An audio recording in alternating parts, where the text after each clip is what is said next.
Hello, everybody. I'm once again a disembodied voice in hopes that cats will come enjoy the cat trap. This cat would prefer that I was doing something to entertain her instead of other people. But her sister likes a good nap, so hopefully she'll come hang out with us. And if not, we'll switch over to palette view. Excuse me. So I see Quindy and Sakurai. I am already here.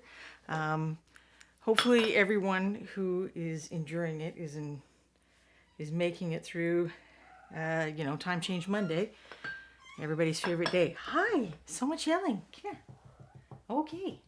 I know, you're bored. I'm the most boring person on earth. No, you're going to try to come over, aren't you? Oh, she's over there somewhere. She's waiting to make a sneak attack. Please don't. Please don't make a sneak attack. Hi.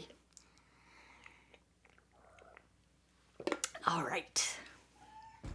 Really? You're just going to sound pitiful the whole time. Come here. Come here. Show people how cute you are. They didn't get to see you last week. Look at the cuteness. This is the cute craziness. Hi. No, you can't. Nope, you can't come on the desk, though. Nope. I know, we already had a discussion about this. It didn't necessarily go that great for me. Hi. Hi. Hi. Sometimes she just tries to climb me when she wants entertainment. It is very helpful. It is super very helpful. Sakurai, time change always takes me a bit to wake up. Give me a week or so, please. Yes, it takes everyone a while. And for this year, for some reason, I feel like it snuck up on me. Like, normally I have friends who rant about it and or warn us, including one friend who always makes a joke the opposite way. It's like spring back and fall forward, or so. He always tries to get people messed up. Not that most of us don't have electronic gizmos. Ooh, head of kitty. Okay, that's very close up, head of kitty. I can't paint like this though, buddy. I know. See, and now you're making me regret that I put the camera over there instead of where people could see me hugging you. You are very insane. Now maybe they can hear the purpurs. Because you guys have pretty good engines. So they, not very useful for this year, but they recommend that you try changing your schedule 15 minutes a day for a week or two before one of these time change dealies. Or I guess if you're traveling and you're going to have jet lag or something like that. Nope. This is going great for me. We have to see if Kevin can entertain them. And it's not that they're out of schedule for food, because this is the one that's at least better if you have pets, because they're not bugging you an hour earlier. They're used to, hi, I can't pick you up right now. I know you're used to getting everything you want. Could you please go see Kevin? Claus. Hi.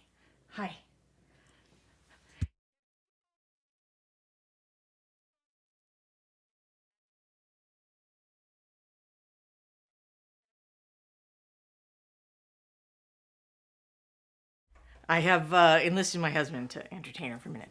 Polly Schlemazel. I'm really hoping that daylight savings gets removed altogether soon. You and a lot of other people, I think. No, it's just Tavi that's having a fit. My husband's entertaining this is also being called into question. But he's gonna try strategies, food or something. There's your sister. After the strategies, come and sleep with us. That sounds weird, but you know what I mean. Come and sleep on the sleepy place. All right, so last week I was working on this mouseling, and I decided to continue with this because you can see a little bit of shininess here, and we were talking about that. And I'd like to it's an opportunity to talk about dealing with that, and also some additives and mediums and stuff that I know when I started painting, those things were like super confusing. And I'm sure there's just such a wealth of options with acrylic painting that I'm sure there are other people who are also confused. But so Polly, talking about hoping that daylight savings gets removed, I kind of would like it to stick the other way so that it doesn't get dark so early in the winter. But my guess is that if it was voted out, they'd stay this way. My husband's from Arizona where they don't do it, so he had to get used to all the nonsense. All right, so I'm just gonna check if there's something I should slap some paint on before we talk about that so that the paint can dry. And I think the cloak is like the next thing to get to. But so what happened is I have a set of paints that I keep, it's my Beyond the Kit set. So I actually have 2 copies of this because I have my own copy somewhere. So this is my own off my shelf. And this is the one that I was using last week. My own looks like it is more matte. It doesn't have that problem.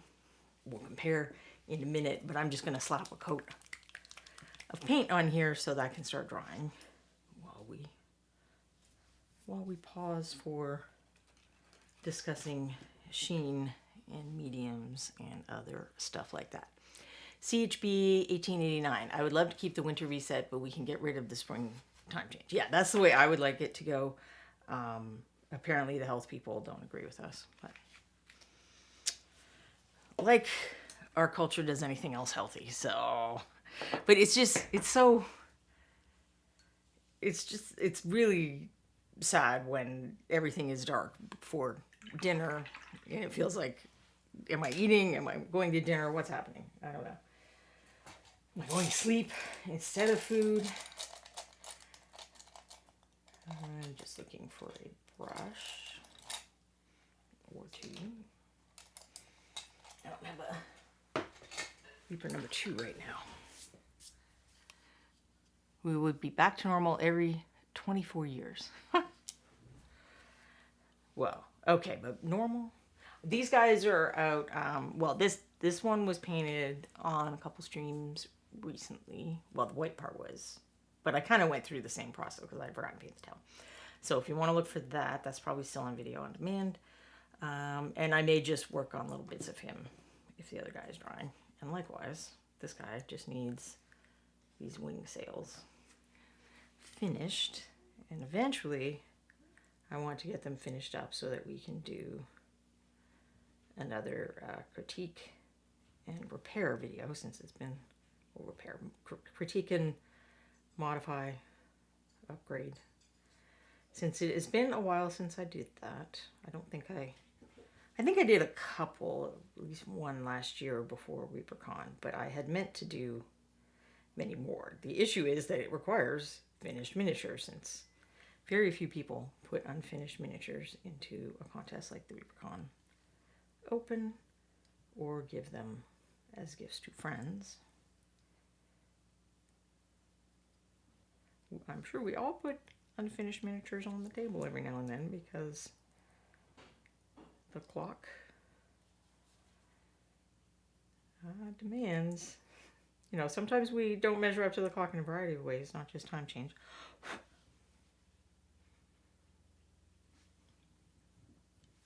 And we end up needing to just use something before it's completely done.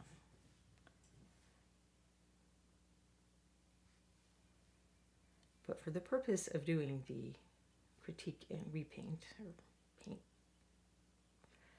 paint adjustment, I like to begin with a finished miniature. Because I found even just painting the base rim can kind of affect your overall perception of something. It's like a picture frame. It's nice to do. I did not do that on the Panda Bear yet. It's kind of satisfying. So in watercolor painting, people often, or sometimes acrylic flat painting, they'll put tape on the edges of their paper, largely to hold it down. But it also creates a sort of frame, and it's very satisfying when you peel that tape off and you see that nice edge, and it like frames your picture and makes it seem more like a finished picture. And base rims are our version of frames. And then I guess if you get the plinth and stuff, that's like very fancy frames instead of just, you went to the craft store and bought a discount frame. So this is one of the so-called fun-size mouselings. These were originally in Bones 5, but last week Quindy shared the link to the store page where you can get some also, and I'm pretty sure that she's going to be willing to do that again unless she's super busy at work right now. So these are larger than a traditional mouseling, the other mouselings in the Reaper catalog, which makes them especially nice if you've got kids or friends who haven't painted before and they're nervous about painting. These are some great figures for that because they will seem less threatening to people who are like, oh no, everything's too small. How do you do it? So you got to ease people in.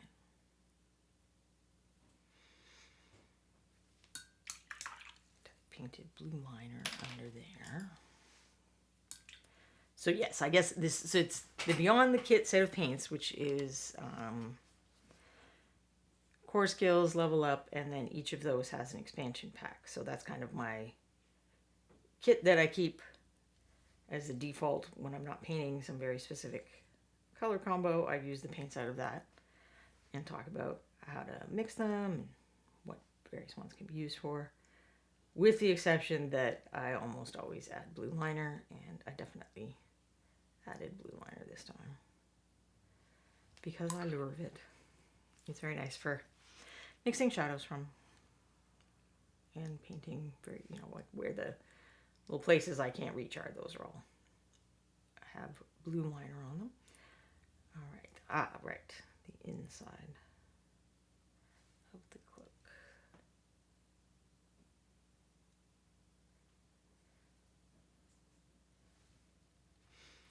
And I'm hopeful that this coat will be all that I need to continue painting. While we let it dry, we can talk about, the shininess situation, which admittedly I just covered up. But what do I have around here?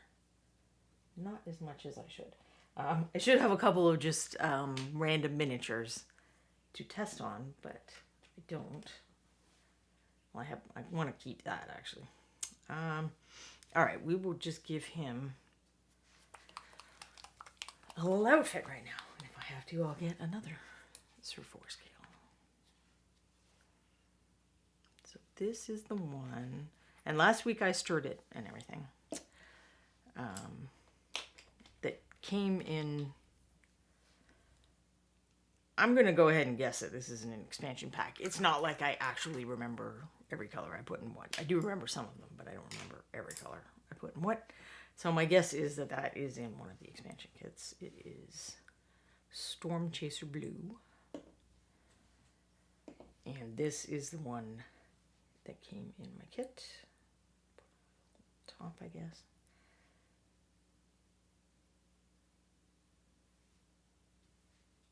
And then the other one I got at some point, probably when are these? I think these were part of one of the Brine Wind releases. So I probably got the other one whenever the Brine Wind release was.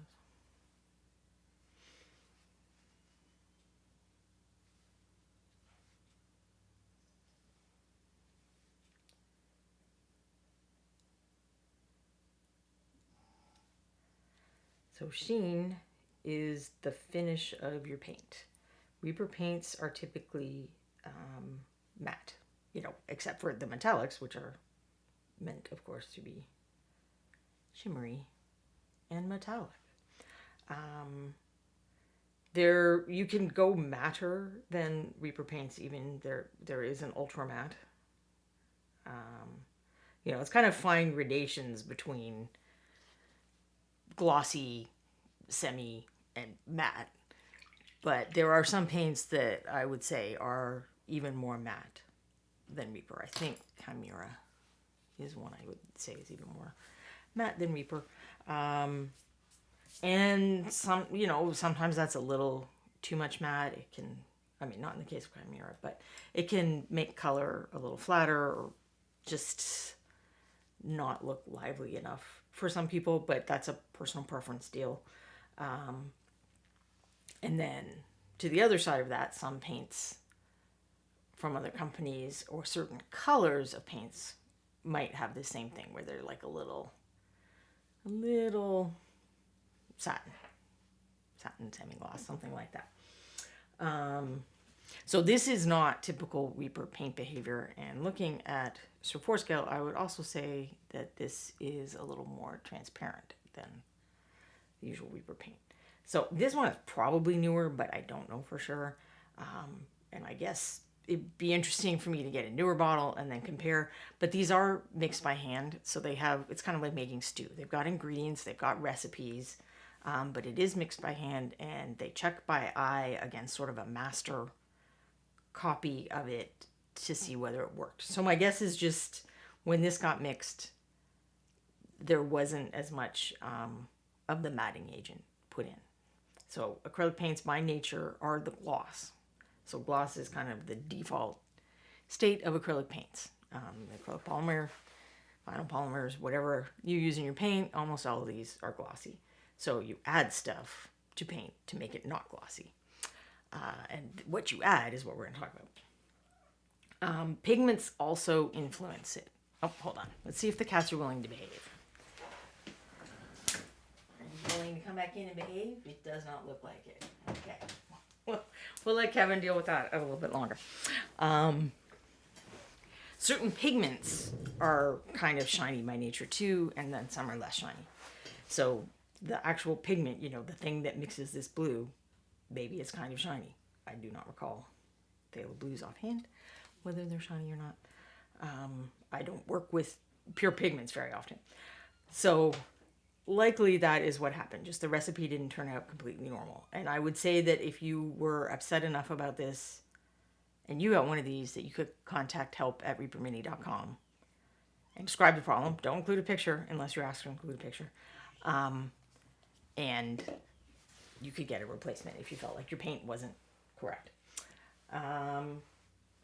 But this is a opportunity to talk about some of the, because if you're dealing with another brand and their default is more of a satin, what do you do then? So Reaper makes this stuff. So this is a gloss sealer, is kind of just the acrylic base without any of the pigments or matting agents added in.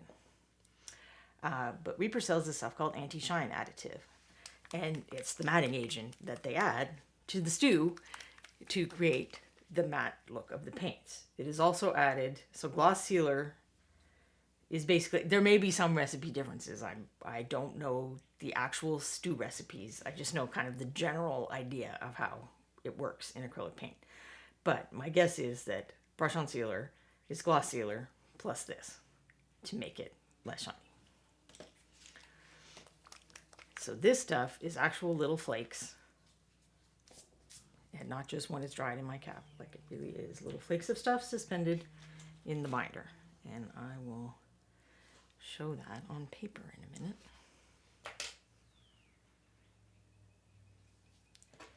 Because it's little flakes, it is especially boogery about wanting to come out of the nozzle. It's really challenging me. Let's see. So just for the benefit of anyone who might not have been here before, this can happen with paint too, not just when it's not coming out, but if it comes out and it's real gloppy. Open this and check on the paint in the top of the dropper bottle, and then also in the head of the, you can see how it's kind of, there's some stuck along the sides. I do not know what property of physics it is, but it happens fairly frequently that you'll get some paint stuck up here, and that will start to evaporate at its own rate. So you can have paint that's gloppy up there, even if the rest of your bottle is fine. So you shake it and it feels fine, but then you dispense it and it's gloppy. So now that I fixed that problem, it is coming out. So let's go to a piece of paper instead of my palette because I don't think it's going to show as well. Zachariah, I think you're right. As brush-on sealer that isn't shaken well eventually gets more and more matte. Yes. So the number one tip for brush-on sealer, and you can almost kind of see it. I did shake this a little, but you have to shake it a lot, like way more than you would a paint, and you have to shake it every time you use it. Or as you use it, you're using a mix that has more medium and less matting agent here. So you're concentrating the matting agent as you work through the bottle, and that's when you start getting frosting effects with sealers. That can be one of the reasons. Frosting effects often happen with spray sealers as well, and that can be, if you put too much on, it can start doing that, and sometimes you can fix it by applying a gloss coat over and then spraying it again. So was this the one I wanted? It was not. We'll look at that in a minute. So this was for an online class, I think. So you can see this is the paint I started with. This is not a Reaper paint. I found one in my stash that was more satin. So that's what it looks like out of the bottle. It's fairly shiny. So I went through and tested various percentages because you need to add this stuff in as small an amount as possible, again, to avoid that frosting, which we're about to see here. So 10 to 1, so 10 drops of paint to 1 drop of anti-shine additive wasn't enough. It's still, you know, it's less shiny than here, but it's still a little satin around the edges. 6 to 1 worked great. So it's pretty much the same color. It is a little lighter. It's very close to the same color, but it's a little lighter. 3 to 1 is too much. It's very matte, but it's also noticeably lighter in value than the original paint. And 1 to 1 is like, it's almost like I mixed white in, because I kind of did. This is the anti-shine additive straight out of the bottle. So that the little particles really can be seen. They are not completely transparent. This helps our paint because it does make it more opaque as well. Like you can see that this one is a little more transparent. You can see the streakiness. And as I've been adding more and more of that, there's less of that streakiness because it's become more opaque. This was a different paint. I cannot remember now if this was Reaper paint. It might have been coal black, but it might also have been a Viejo paint that I thought might have just a bit of a sheen, but it does. If it did, it doesn't seem to have it anymore because I did this years ago. And a similar thing. So around 3 to 1, you can barely see a color difference. But 1 to 1, you can definitely see a color difference. And because it's a darker color, you can kind of see that actual frosting a bit more. And then, I do not know what one it is. Oh, this was nothing added. That was the original color, actually. That was with a little bit of the additive. I think I forgot and did it in the wrong order. So what's interesting is, so far as I know, Reaper is the only company that sells this on its own. And I mean, like, Golden doesn't do it, Liquitex doesn't do it. Maybe there's a smaller acrylic paint manufacturer that does, but to my knowledge, Reaper is the only company that sells that on its own, and I want to make sure that they keep selling it, so go buy some. But we can look at some Golden. I think I don't have any Liquitex. I think I just have Golden. To kind of see it at a bigger scale. So when you go look at mediums in the store, you're going to see like a bunch of words: soft gloss, gel, regular gel, semi-gloss, and the label will have a bit more information. The website has a bit more information. But the soft and the regular and the extra heavy, that's referring to the viscosity. So you can see this one, I mean, it's a lot thicker than our paint, but it's not really holding a lot of the tool marks. I think I did use a palette knife to try to make tool marks on these to compare them. Whereas the regular, you know, there are some peaks. It is holding some of the tool marks a little more. Let's see if I can get the camera. And then the heavy, you know, I'm making actual shapes. Like that's something we could use to make bases even. You know, some base textures and stuff because it's so thick. And then this is with Encina's water effects, which is a similar thing, but it gets bubbles if you stir it at all. So it's not exactly the same as these things. But each of these is also a different sheen. So this is the gloss. This is probably what Golden's medium is pretty close to without any color added. And then this is semi-gloss. And so there's no sheen, but it's just a little less transparent. But you can see by the time we start getting into the matte, this is less transparent. It's not just that it's got the peaks. They're all about the same thickness. I mean, this one's a little thicker, but towards the edges it's not. So the matting agent is actually making it less transparent. So the Woodland Scenics Water Effects doesn't have any of that. I don't know if you can see the bubbles in there though. I don't think you can, but when I've done it where it's freestanding, you can definitely. Because I've tried using this for a variety of things. This was me testing adding inks and paint. I think that was ink and that one's paint. And that's the amount that I added to each pile. So you maintain a little bit of the transparency with the ink, but as soon as you add any amount of paint to these, you lose a lot of the transparency, which was mainly just, you know, if you were trying to make oozes or something, I thought it was worth testing that. And then this is a similar sheet. This is from, I didn't give this class, I took this class. My art store used to have really good demos. So these are the products out of the tube. And then this is how it affects, this is the starting color. And this is how each of them affected the color.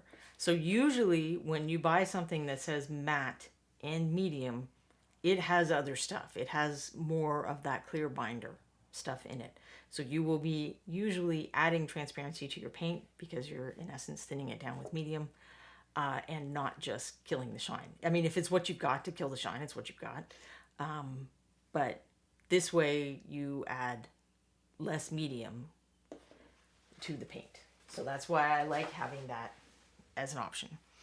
I also get to be more granular about, you know, how much I'm controlling it. It is touchy. Like I would definitely test on paper or a spare mini before I applied the paint. And you always start conservative. So this is like a whole drop. I do not need all of that in there. That's like 1-to-1. That's going to start changing the color and stuff. I would start with that, test it, maybe add a little more if I didn't think it, if I thought it was still kind of shiny. So if we look here at Sur 4 scale, the upper area was the paint I have that's a little bit glossy. Let's see, get more light on it. And then the lower area is the bottle that I had on my shelf that I just applied the third coat of to that guy, who I think finally is dry. But for interest's sake, I did not test like I said I should. But we will apply that on the right side of the figure, and then when it's dry, we will check it out. I think we didn't really get to check the effect of this dry last week because I was running over time. And I will just put out one more drop of this and paint the left side with none of the stuff mixed in so that we can just see the difference between a second, because that's not really a fair test. If one side has a second coat and the other doesn't, that's not really a fair comparison.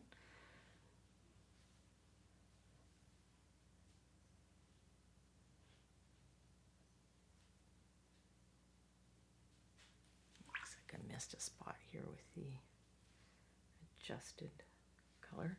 And then I suppose that's also not a fair comparison to the other bottle of paint. So I'll also slap a second coat on the bottom of his tablet. And we will let that dry. You know, keep it in camera view so you know I'm not, it's not like a kitchen show where I'm not swapping guys out. So here is my little mouse guy. And I think that will be a little easier to work on, certainly be easier for the camera. Yellow T-Square. Reaper should really sell a multi-pack of Sur 4 scale ready for all our testing needs. Poor Sur 4 scale. He tests the monsters, he tests our stuff. I mean, I guess he did used to come in a multi-pack because originally he was a warlord guy. And late game in multi-pen. All right, so I've got the Storm Chaser blue. I'm pretty sure I'll be using blue liner to add a bit of shading, and then I'll start going up with this heather blue. I think those two colors go nicely together.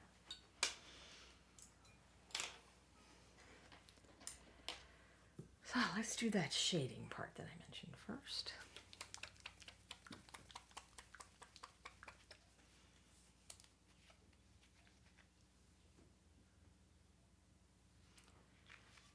Blue liner is a fairly potent paint, so I might add just a little bit of water to make it more transparent for nicer edges.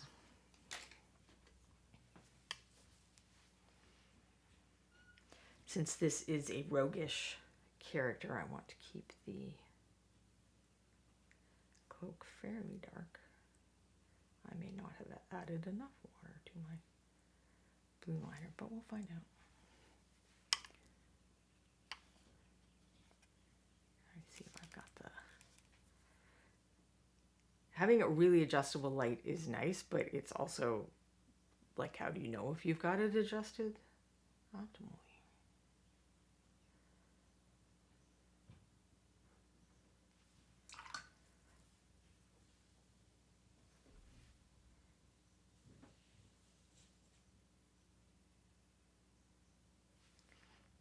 And then since this fold is hanging over and kind of obscured from the light, it's going to be pretty dark overall.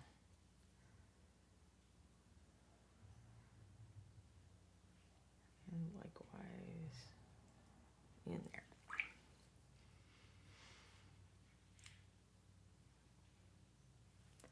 Now I'm going to add just a little bit more water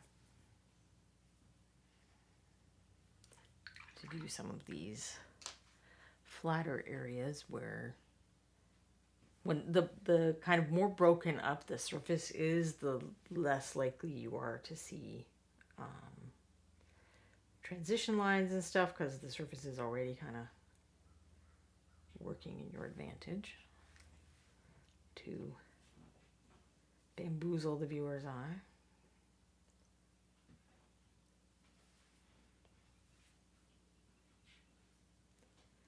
I did think about, you know, would it be fun to make this kind of textured?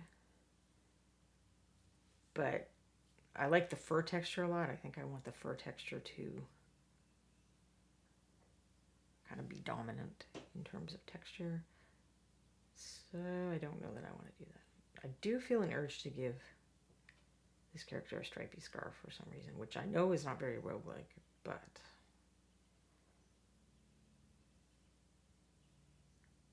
I mean, you want to have panache as well as stealth, right?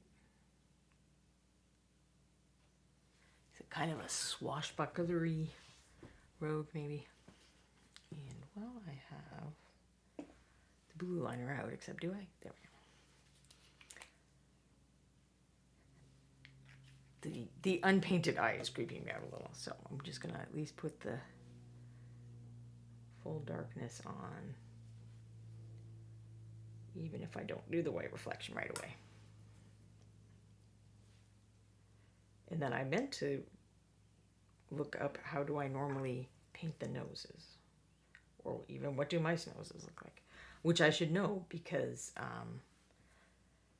that cat that needs entertainment, and Corbin, who also sometimes needs entertainment, we end up watching Mouse TV, which are cat TV, I guess, channels on YouTube of people's rodents and whatnot frolicking around,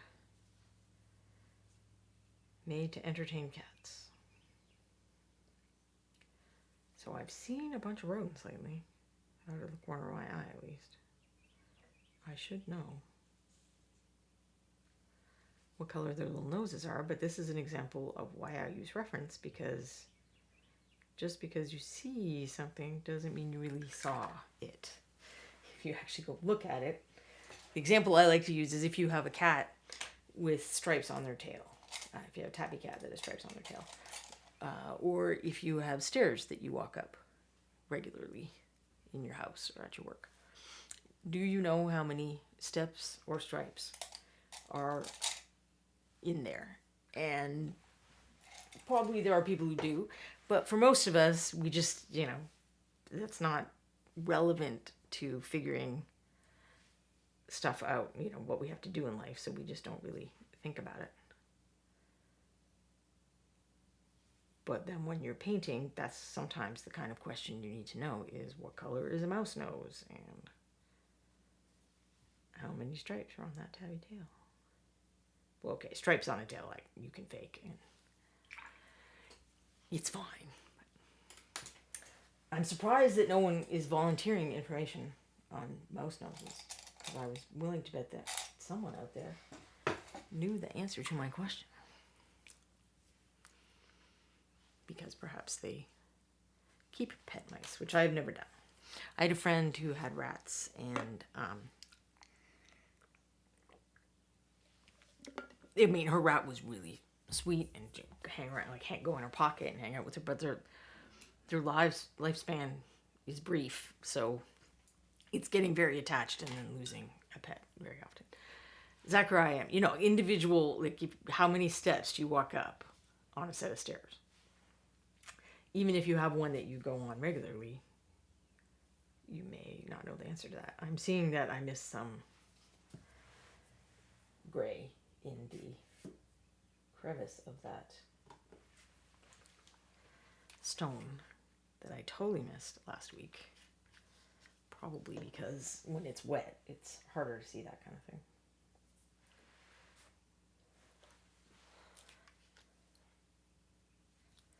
Somewhere on my blog, I have a longer post about using reference to, I used it to paint red pandas, even though I really like red pandas, and the zoo where I live in Knoxville is world renowned for being able to care for and breed red pandas.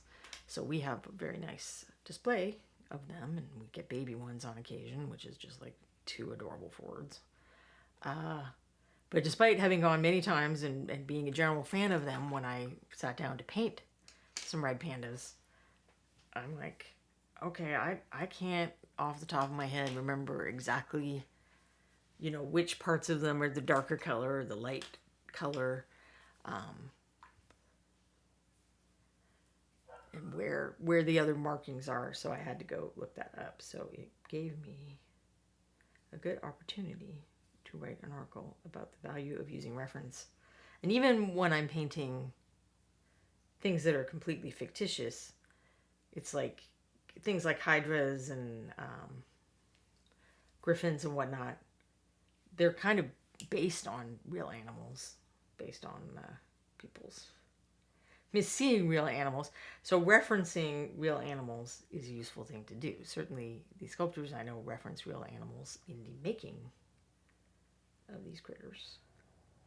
So it doesn't seem like a terrible idea for us to reference them in the painting of. Just give you an idea about fur textures, or a lot of animals are lighter on the belly and then darker on the back. Birds too. For birds, I think it's because if you're another bird and you're looking up at that bird, the lighter color is going to blend into the sky better. But if you're another bird and you're looking down at that bird, a darker color is going to blend into the ground better. So if you're trying not to get hunted, that is a good way to go. So I'm pretty sure that Support Scale here is dry. So that's 2 coats of my original Too Shiny paint. This is 2 coats where the first coat was the Too Shiny, and the second coat I mixed some of that anti-shine additive in. And then that's the other ball I had that was fine. So it's a lot closer to the standard bottle of that paint now that I did that. Zachariah is one of those people who does know how many steps are in the set of stairs. But I could only dream of being this observant. So now I'm going to thin down my original color some. And anywhere where I was sloppy with that blue liner, I can just kind of go over that a bit and clean it up.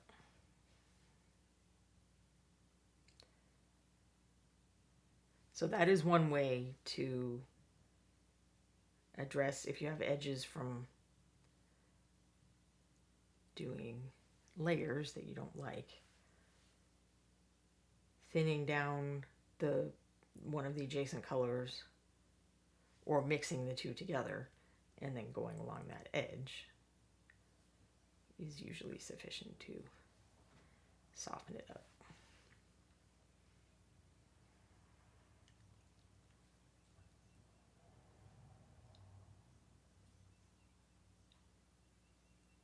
Or at least starts on. Sometimes you have to apply more than one layer, and maybe I will here. I don't know. It's one of those things you can't always know until the paint dries. But then this is also useful for if I'm looking at it and going, oh, well, the way the light is, it's too dark there. I shouldn't have put that paint there. I'm also looking to fix up that kind of thing as a rule. I'm going to need a little more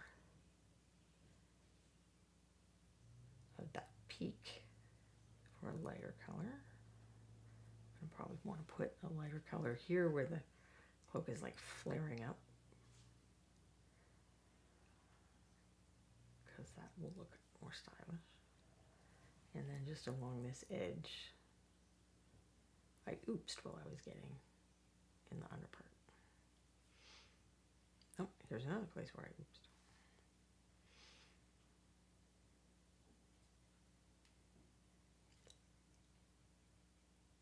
So it's probably a little hard to see on this darker color.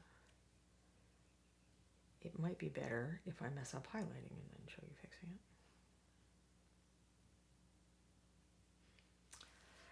So maybe I'll start doing that. Green users, he cheated. Ha! He counted them. We are still impressed. Yeah, as many times as I've told that story, I've still never actually gone and counted my stairs or anything.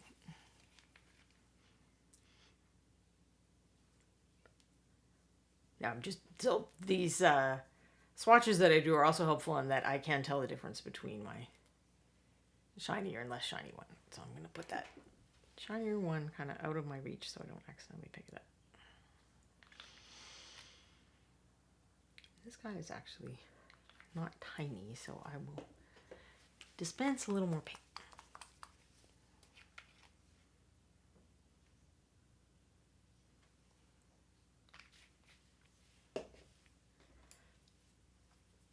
Sometimes I will mix drops directly, but I cannot recall off the top of my head how powerful that Heather Blue is. And it's decently powerful.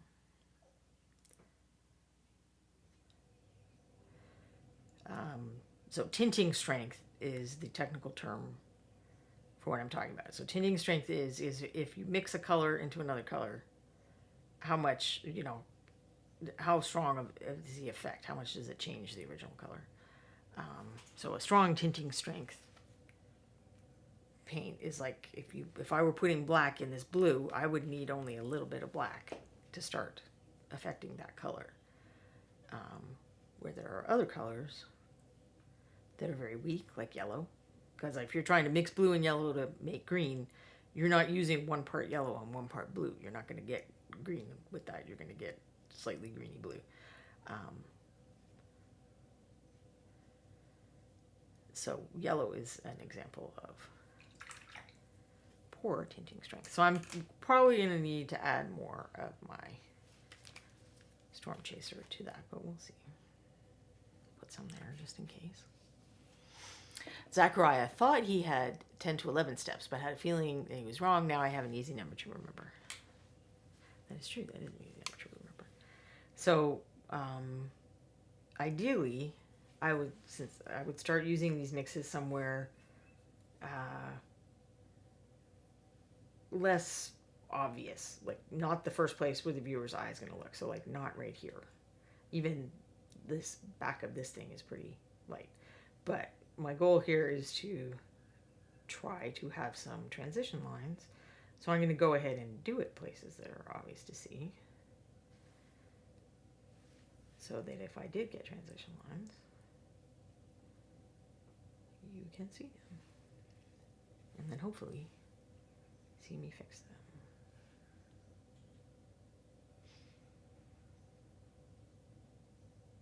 And that's the other thing I'm doing for blending is, so when I go like this, that's nice. That's a nice way to get paint off your brush on that kind of surface where you're perpendicular to it. But it's going to make a much sharper edge. So if I just come back with the tip and do a little more stipply, that's breaking up the edge, which makes that demarcation line harder to see and is another way of doing smoother lines.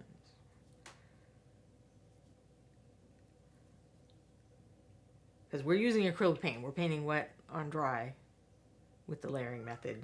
So it's all an illusion. It's all an optical illusion of creating the appearance of stuff that doesn't have lines. There are always lines. You just get it down to the point where the naked eye can't see the lines. Unlike if you're oil painting or wet blending, you're physically blending the two paints together so that one seamlessly merges into the other. But that has its own trickiness with acrylic wet blending, at least. I mean, then in oils, people talk about overblending, but that's a different problem.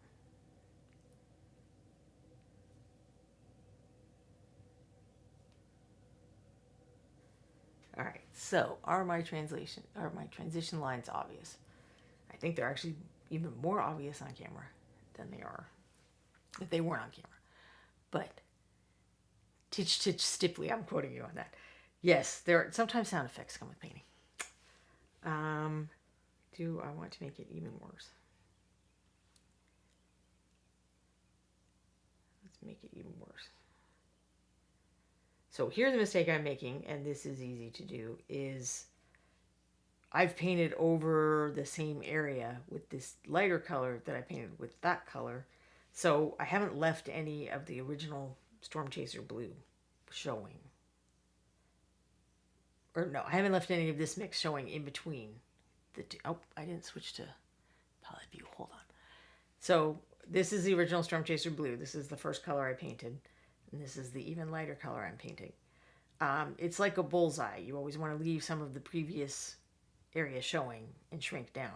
So if I apply this lighter color exactly where I applied this color, I'm essentially applying those, I'm applying this directly over the original color, and I'm going to see edges, which definitely I can see. So if you compare, I didn't apply any of that lighter color here, so you can see how much starker it looks because I'm right up to the edge of where the Storm Chaser is. So I'm going to take that one in between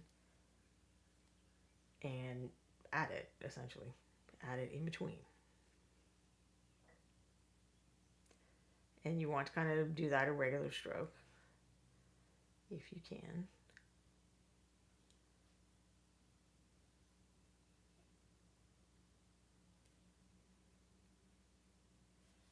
And now if we compare that side to that side, it's a little less stark.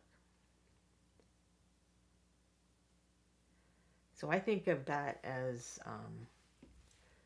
betweening in a way. So when they make, or when Walt Disney used to make animated movies, they would have like the key animators do the important parts of a sequence. So if someone was standing up from a chair, the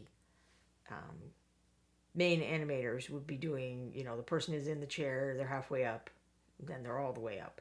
And then the junior animators would draw the scenes in between. So that's tweening to make the animation seamless from one to the other. So this style of painting is, I'm putting in the key values of my blend, and then I'm going in between and fixing the lines. So you don't always have to get it so it's like perfect on the, from the first application. You can rough it in. And so roughing it in, I would actually, have gone even lighter and then have more areas to fix. More transition points along the way. And since I want this to be a dark cloak, I don't want these light areas to be too light. But that is the top of the head, so I might go all the way up to the straight heather blue. Richard Bennett. Hi, Rhonda and Reaper Pals. I assume there's been some sort of clock change thing in the U.S. as no one on Twitch seems to be when I expect them to be. Yes. Like Queenie said, the time change thing seemed to sneak up on us this year. And this Sunday night was the night that we, in the U.S., well, most of the U.S., I think there are Arizona, a couple places still that don't do it, switched the clocks back from daylight savings times. But the good news is that you won't have to think about that again until the fall.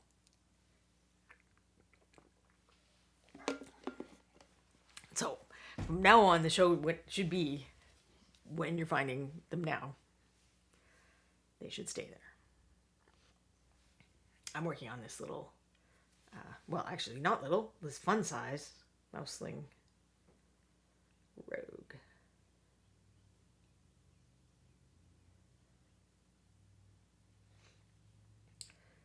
And I'm kind of demonstrating more of a sketching approach to layering instead of trying to get everything, amazing and perfect as you go.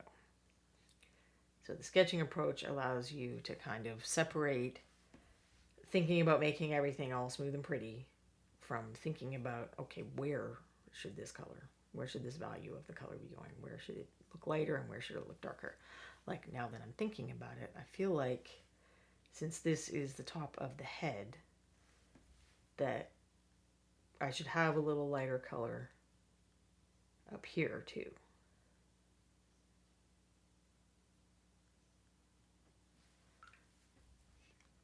So just not down to the full Storm Chaser gray.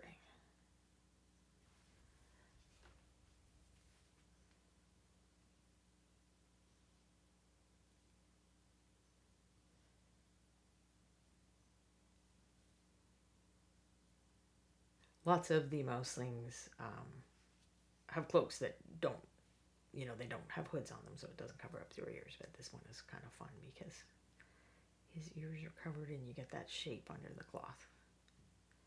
But you're getting the same types of shapes with other figures, like if it was a human head, the cloth is like that. The shape underneath, whatever the material is underneath that is resting on your shoulder, where the sword hilt is going to affect the shape of the cloth. So ideally we want to use the paint to create the shadows and highlights that bring that shape out.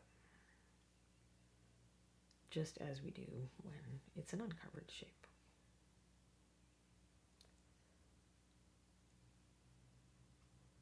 The other thing about kind of the roughing it in is you don't necessarily get into all the little details. Like eventually that line where the rip is going to be a lot lighter to create the appearance of the rip. So there's going to be a section where it's dark and a section where it's lighter. If I'm worrying about the broad strokes right now, I probably don't want to, spend the time to get into that. Like I may even be doing this with a bigger brush than I would be using when I get to that section. Or that level of detail.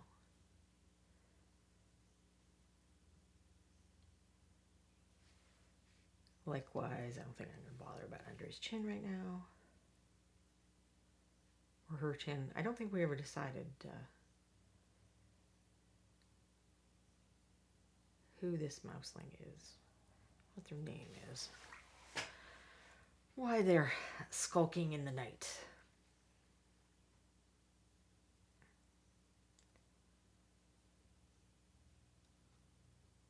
think the pack includes 5 total.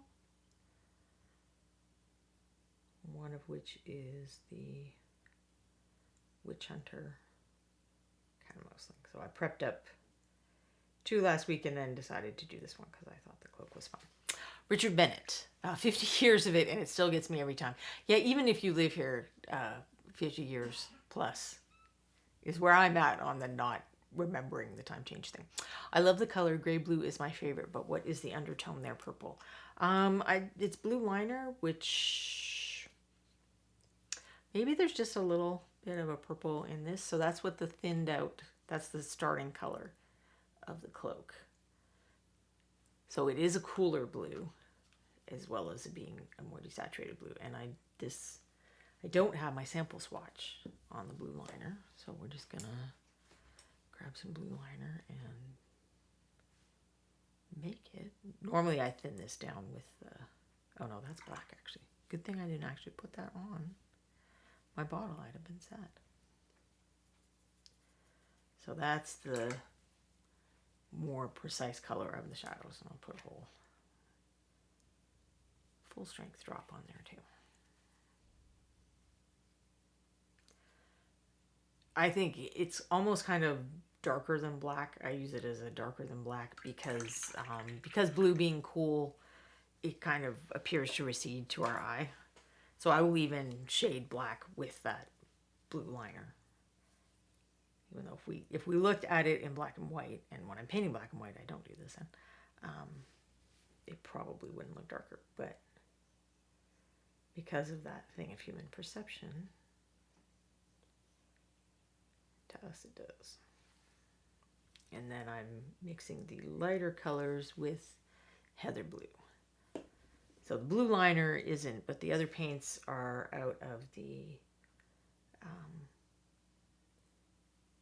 Learn to Paint kits, Core Skills, Layer Up, and then each of those has an expansion pack. So sometimes I paint a mini just using those paints plus blue liner, because I figure, we did have someone last week who I think had stopped by because they had the kits and they were curious. So sometimes we really do more kit related stuff, and sometimes I don't. And then some of what I'm talking about is layering information that there really isn't space for,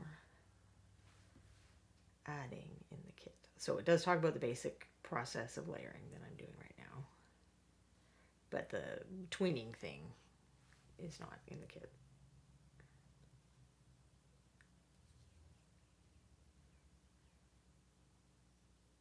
I'm not sure that's one to throw at people, the minute they start painting or trying layering.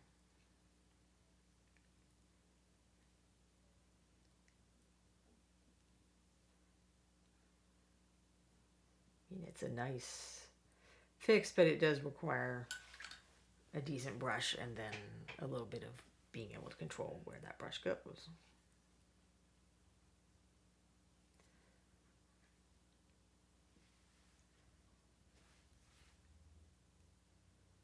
So now, since I want this to be a dark cloak, I have to start having a little more restraint and keeping these lighter values in smaller areas and places where I know there's going to be more light, like the top of the head, the top of the ears here. But if I add too much of those, that's when I'll start getting, if it was black, it would start feeling more gray.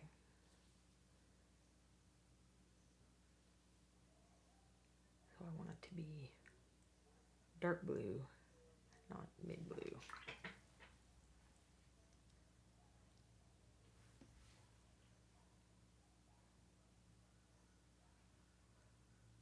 Cloak's a little ragged on the edge, so it would be lighter for 2 reasons, because wear and tear usually makes cloth appear lighter as well.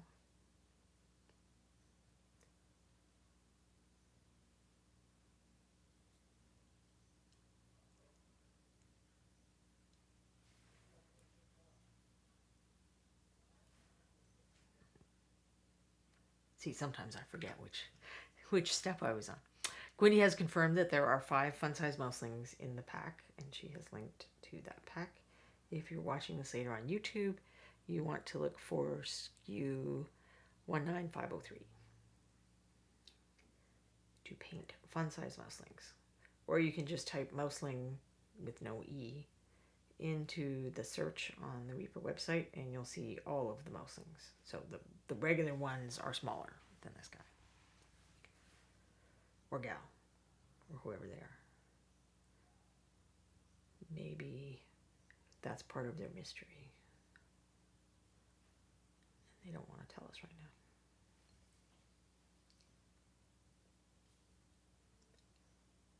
Because, I mean, let's face it doesn't really matter much if you're mouseling.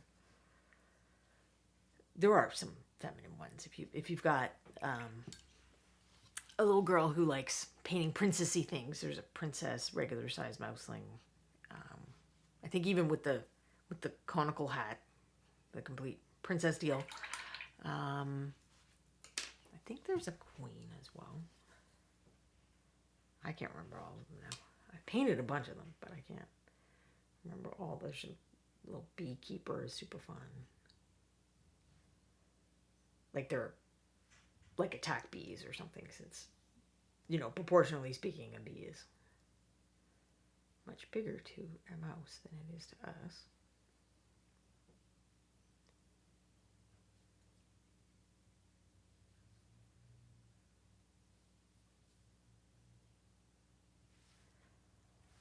So if I keep the areas with the lighter color small, I also get a bigger bang of contrast. Like if you go up kind of too smoothly and too evenly, where everything's, every dip goes down to the same level and every peak goes up to the same level, weirdly it blunts your contrast some.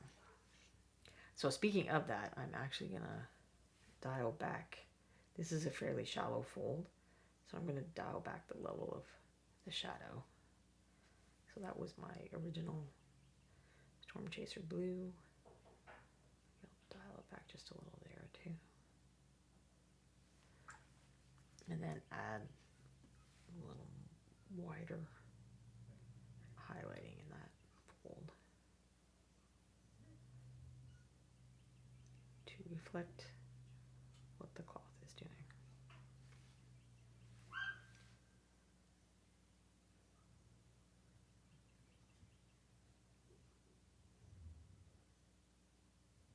So sometimes when you get that dreaded, there's not enough contrast commentary, it can be because things are kind of too evenly applied. That was certainly a big problem I had for a while. Let me look how it looks on camera. I feel like I still need to lighten up this area a little bit. Where the light is coming straight down. I should pick a side, but I think I'll just paint in the general non-committal way that we often paint light. You can be very precise about this. You can even, and this is how, if you're having trouble with the whole idea of picturing where the light is, it can be very helpful to take some reference pictures. So you get, you want a fairly small light if you can. So I have like a big bar light. That would be terrible for taking a reference picture like this. And then you're otherwise fairly dim and you have the light. So if I wanted to say the light was coming down like this, I would, orient my light that way and then take pictures moving around the figure. And then I could use those pictures as a general guide. And then after you do that a few times, or you work on some other methods for visualizing, you kind of it gets easier and easier to think about, okay, where is the light? For a default. So I can kind of do default from above or slightly to one side without having to think about it a whole bunch.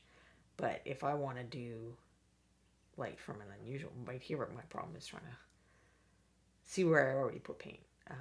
not see where I want light to be. But if I want to do it from an unusual angle, like when OSL source lighting, you might, if he was holding the lamp, that's an unusual angle to have the light coming at the figure like that. So for those, I really do make a little reference, a little set of reference pictures that I can look at while I'm painting to have an idea. It doesn't mean like I slavishly follow it if there are reasons. Like if I, the face, if the light was coming from back here, or say the sword was glowing, not much is going to be hitting the face. I'd still probably highlight the face up a little more just because faces are, faces, we like looking at them. Unless I was really wanting to push the light effect. So when it's light effect, you kind of have to decide whether, the light effect is the main thing you're going to do, and then you will not be able to use the same amount of contrast that is visually effective on everything because you're using your contrast for the light. Somewhere there's an episode I did painting a light source thing, but that's a few years back now. So it's on the YouTube channel somewhere. It's a lady holding a torch. And I painted a quick version, and the light on the quick version is actually better than the lighting in the version I did for it was kind of like pre Kickstarter 6 build up, and so I don't know that those guys are in the story. I don't think they're in the story. Look at the pictures, but it's a set of adventurers and all their bases fit together. So there's a halfling, warrior, the rogue is the woman with the torch, an elf wizard, and another guy, another person.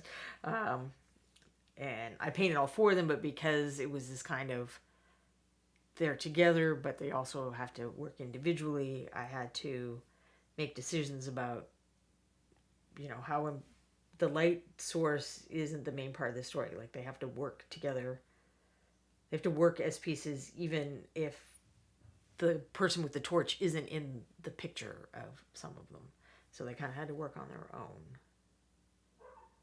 And I couldn't be as extreme with the light effect. But then when I painted the version on stream, it was just the person with the torch. So I did the more, if I was painting this where I really wanted the light effect to be cool and more convincing, this is how I would have done it. I think there's actually a whole series of articles about those guys on my website, and about OSL. And I think that article is called "You Can Paint OSL Better Than I Can," because I explain how I didn't do it right for them.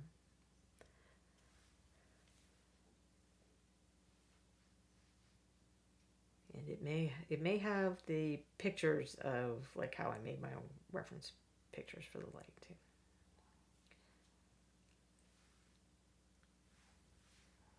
In one of the articles or another.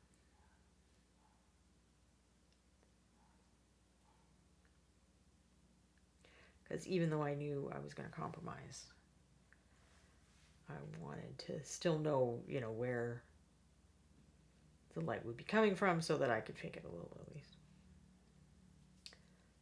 Alright, so now if we consider that the roughed-in version, I look at it and I'm thinking about that stuff. I'm thinking about the light more than like, oh, it looks so rough here. Whatever. I'm trying not to think about that. I'm trying to think about, does it look lighter and darker where I think it should look lighter and darker?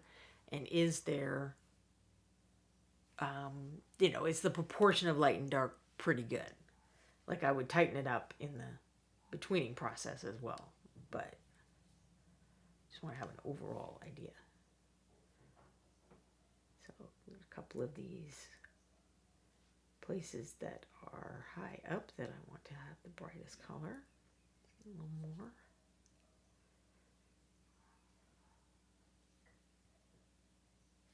And what was I seeing back here? I feel like there probably should be a little more transition area on the ear. Like that the shadow gets too dark too quickly. On that ear. I already kind of fixed it on that ear. This ear, the lighter color comes down too far. So that's, you know, if the light's from above, that's kind of a perpendicular area. It should be sort of the mid-tone color more, I think. And how do I feel about the folds? I mean, they're pretty dark. I don't know if I need a little more light so it still looks like it's the same fabric as the hood. And I'm going to just call that good. So now I could either just be like, okay, this is for my game on Friday. That's fine. I got 4 other guys to paint and just leave it. It's not terrible. Or I can say, no, I want to try to enter the MSP Open this year. This would be a fun figure to do that with. I can think of a scene for it or something maybe. So why don't I try to work on the blending a little more? And then at any point on this step of working on the blending, I can call it if it's, you know, good enough for what I'm making the miniature for. That's kind of the nice part of this blocking in thing, is the rest of the process is anything you do from here is a bonus.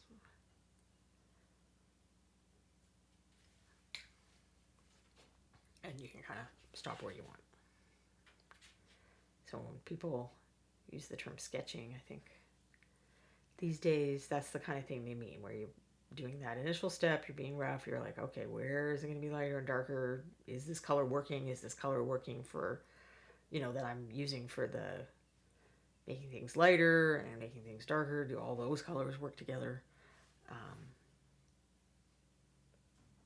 Doing a quick test and figuring all that stuff out in an initial stage is ultimately a big time saver over getting a bunch painted and then realizing like, oh no, I didn't want the light there, or that color's not, this color blue doesn't go with the fur, or something like that. Because some people are great at visualizing, and some of us aren't. So we like to test, you know, on the figure. Do I always do this? No, I absolutely do not always do this. I got used to painting kind of the hard way. So let's see if it looks like it's showing up on camera. So you can see that transition line pretty well. If anything, it's more terrible on the camera than it is to my old eyeballs. So I'm just going to go along the edge and just try to fade that edge where the two values meet. Make them look softer. And even if I'm kind of painting more the hard way, I do this a lot. Like, this is how I make things super smooth now, is go back and forth with my mixes until I feel like I don't see the lines.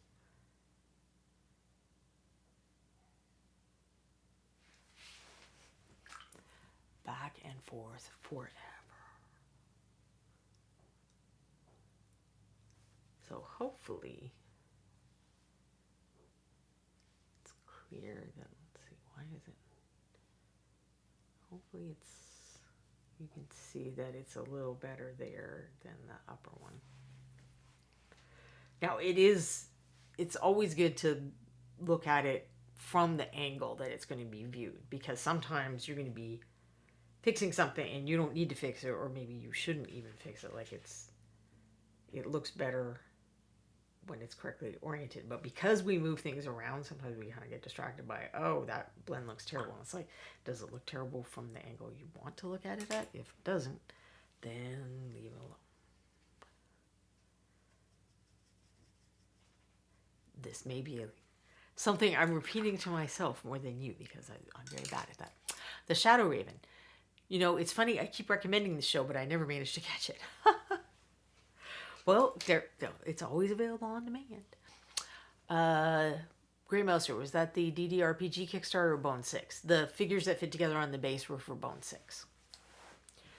So I think the promo thing they did was, for a while, you would get one of them with your order, but I think it was random who you got. And then there's also like a little goblin who was part of that set, but his base doesn't fit in with the other ones. He was just kind of part of it in the sense of being pre-release, not part of it in terms of being part of the scene.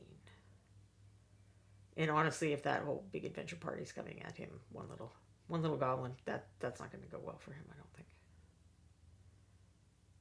There was a cleric. That's who the other one was, I think. There were 4 of them total. I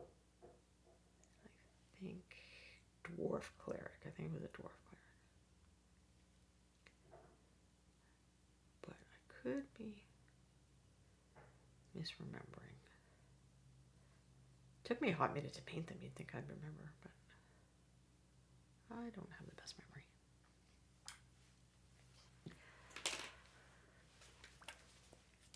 So my thin down blue liner has started to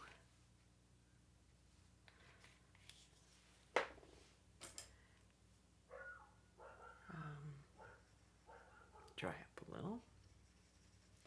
So when Bone 6 gets fulfilled, I think those guys are in the core set.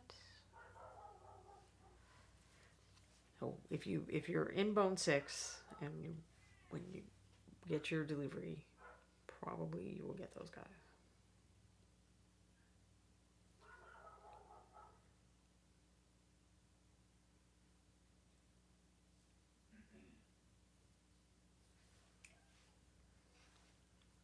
So here there's a line just kind of like,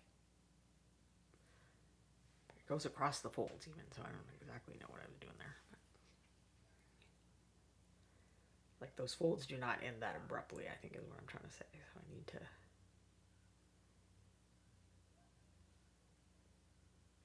work on that a little.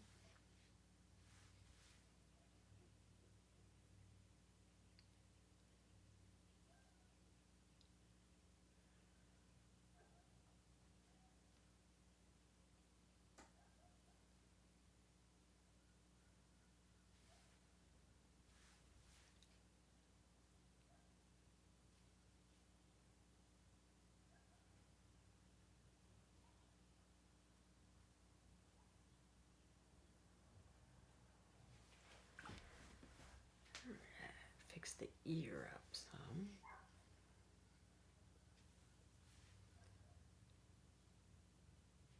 Maybe I didn't thin this down enough, I don't know.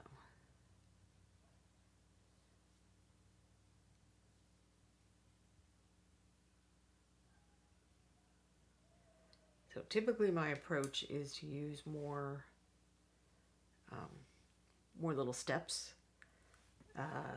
but some people do a similar thing with more paint transparency, which I believe how Anne, who paints weekday mornings here on the channel, approaches it more. So she has fewer of these transition spots, but she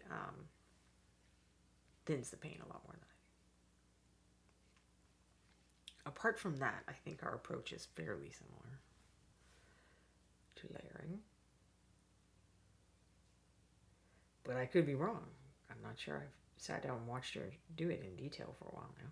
She's certainly one of the people I learned from. Grey Mouser. I remember now, it was a bit random if you got one with your order. It's on the first page. You mean the first page of the Kickstarter? But yes, when they were doing the promotional thing prior to the Kickstarter, it was random which of the 4 or the Goblin, I think you got your.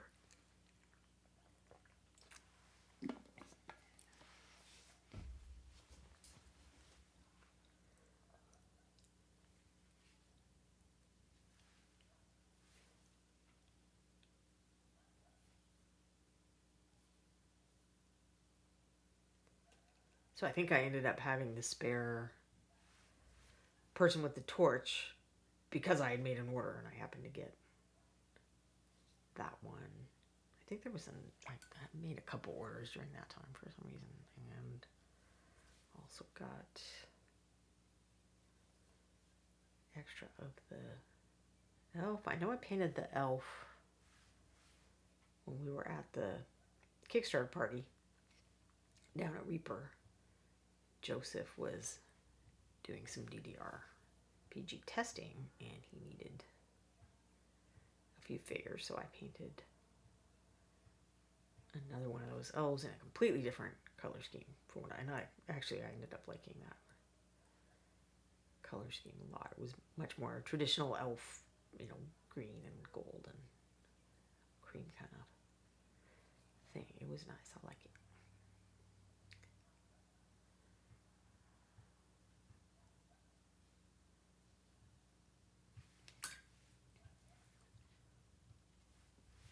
They are fun figures to paint, even if you don't care about lighting effect.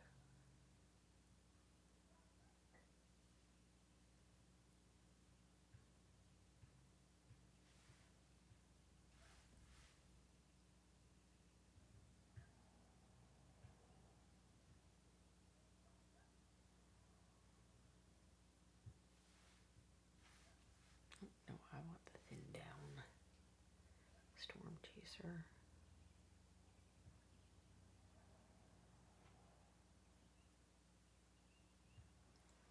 Now this approach is not great with colors that are pretty transparent. Like when I do red, I try to make fewer mistakes because it takes a lot to go back over and cover up where you went too dark. Grey Mouser, yes. At the top of the picture on the Kickstarter page of the Bones 6 core set, you will see the figures that I'm talking about. Thank you for confirming that, Grey Mouser.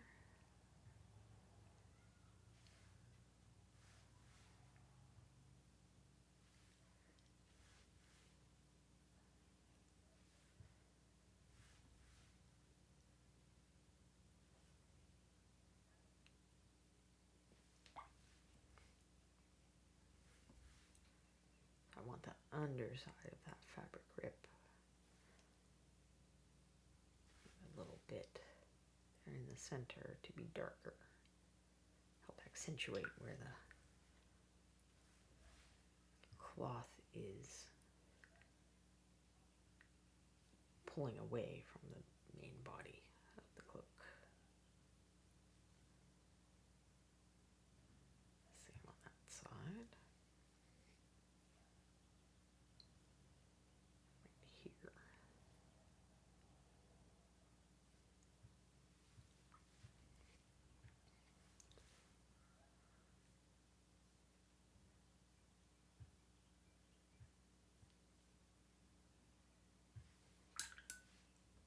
So if I really wanted to make that rip look extreme, I could come in with an even lighter color than I'm using elsewhere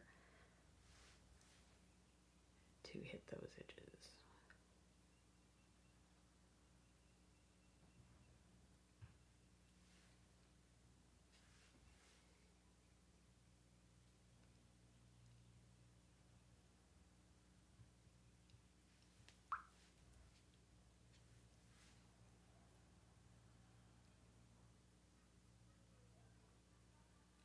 And I guess now you're also learning why it takes me so long to paint.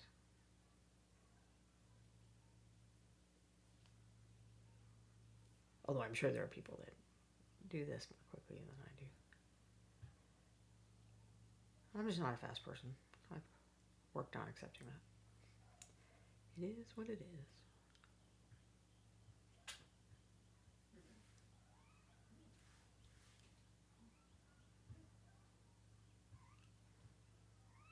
hear sad cats. Hold on a sec.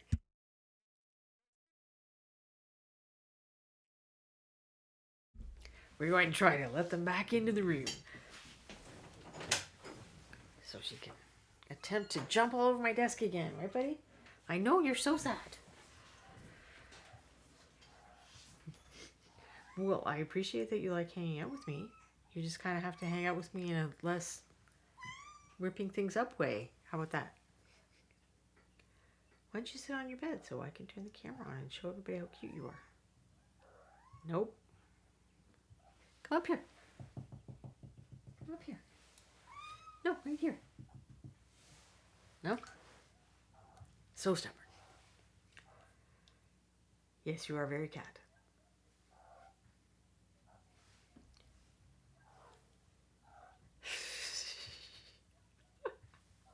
I'm supposed to pick her up now, I think, is what the message is. I can't do it, boo-boo. I'm doing something. I know you're not very used to being thwarted. You're very indulged in our house. Hi. Come sit here. She's like, no, I don't want to do the boring thing you want me to do. Oh, there you go. Nope, nope, nope. You gotta stay there though. You can't come all the way over here. Nope. Nope. Nope. You don't want to be blue, do you? No, you're very pretty as you are. You don't want to be blue. Hi. Hi. Okay, you can go that way. Which I'm pretty sure is just her trying to come around the long way to where I don't want her to go. Yes, look at you doing exactly what I said not to do. Hi. Hi. There, yep, there you are. There's your ear. Everybody can see your ear now. Hi. Hi. Nope. Nope. This is not for that. Okay, opening the door was a terrible, terrible idea. Hi. The other cat is not quite as talkative, but she's a little chatty. This one really feels like I should be fulfilling every need that she has, so she comes to tell me about that a lot. Like sometimes I'm trying to brush my teeth, she just starts trying to climb me. It's like, could you be fun now? Could you throw the toy around? I'm very bored. I want you to throw the toy around, or I want the snuggles, or I want the food, or whatever. You're always trying to invade my dinner. Actually, her sister is worse about that. Like, her sister can smell food from 3 rooms away. She's like, tell me more about this. And it's like, it's not for you. I can tell you that. Are they really sad, or they just want attention? They just have these like sad pipsqueaky little voices. They're not kittens, but I guess they still have kitteny voices. They purr loud too, so there's at least that. Hi. You are completely mental. You know that, right? She's very high energy. And I did play with her earlier this morning in hopes that she would be tuckered out and want a nap. But I don't think that we have achieved this state. You normally sleep in the afternoon, my friend. Okay. Yeah, you I'm just supposed to hold her for like 20 minutes now. I'm trying to do a thing now. Here, show everyone your tail. You're very goofy. Very goofy. Can I put you down now? What's your sister up to? Why don't you go competitively bathe each other? Because sometimes it's like they're being all cute and snuggly, and then sometimes it's like, no, I will hold you down and make sure that you are groomed to my standards. That is more her sister. I think her sister is very fastidious. So she checks Tabby's work and finds it lacking sometimes.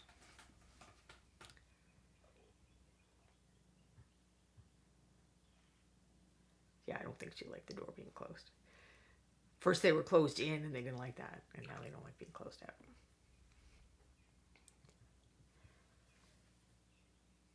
Cats just don't like when doors are closed. They have a slightly smaller range than Corbin, at least, because he'll come and yell at us about some doors that we don't let them go in yet. He's like, no, I wish to go here now. So good at sounding pitiful. You're coming around the long way again, aren't you? Nope. Hi. I think you better go see Kevin some more. See, your sister would have come in and had a nap, though, if we hadn't had to close you out.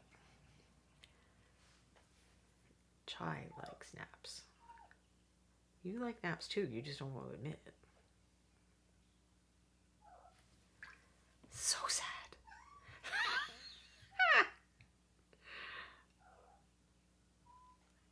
Okay, anyone who's just tuning in probably thinks there's like some extremely pitiful cat. This is just a cat that isn't being allowed to sit on me. That is the only bad thing that is happening to this cat. Is she's not getting everything that she wants at this moment.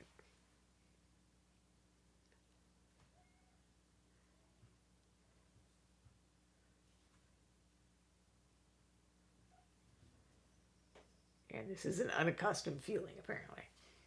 Hi, you're back. I think we might have to... Okay. And that's why you paint bones. Hi. I think you might need to call her. Hold on, we're going to lure her back out.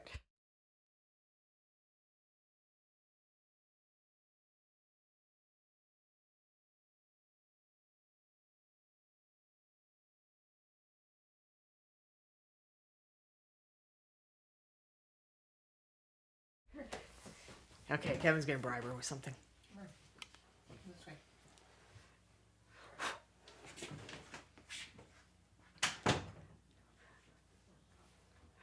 We will try again next week.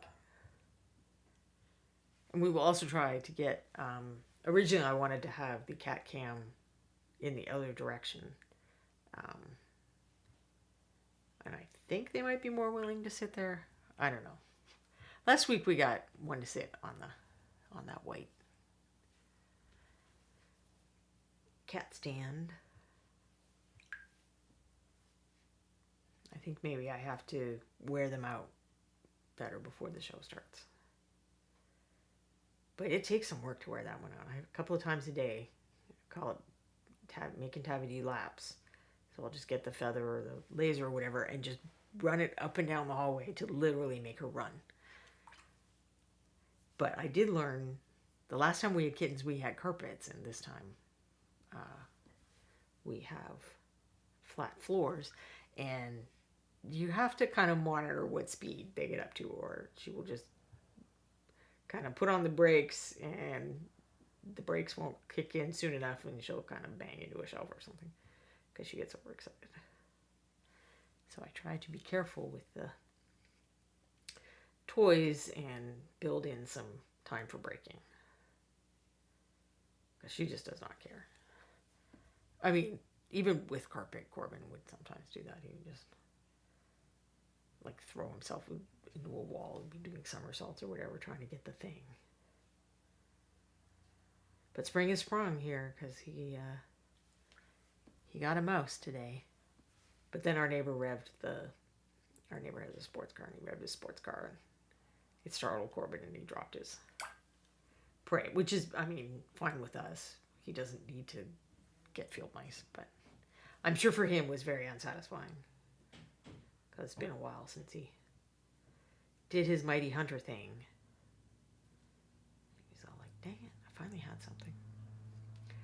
Because I can come out here, and there's no annoying girls out here. He just is not. He's still processing the information of the new cats. Like, he just spends a lot of time looking at them like, what is this? What's happening? Where did these come from? I don't understand. But he did start playing adjacent to them. He won't play with them. And he won't always play like if they're within a certain range, or, you know, if they start doing something, he stops playing and starts looking at them. But we have made progress. It is my hope that one day he'll be like, oh, these guys are friends, and snuggle up with them and have fun with them, because he certainly wants to have more fun sometimes. But he had very bad cat role models when he was growing up, so I can't blame him too much. Archer was not a good example of how to socialize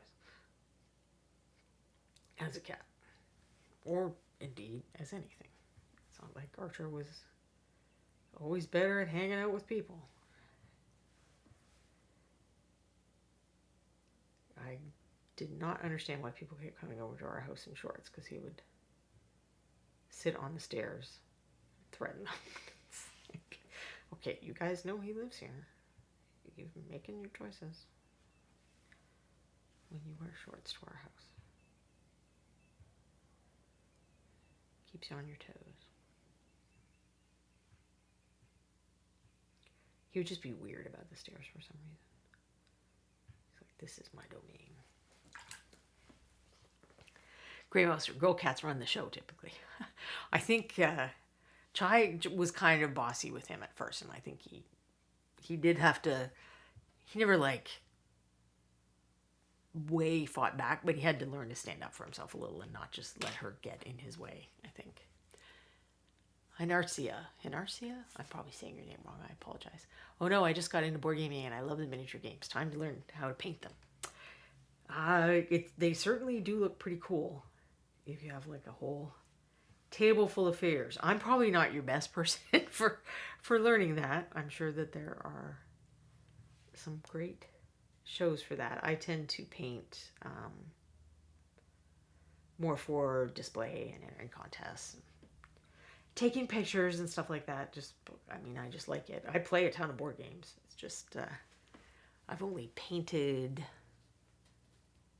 I painted Space Alert. I've got different guys, but I painted guys for Space Alert, and then we didn't keep that one.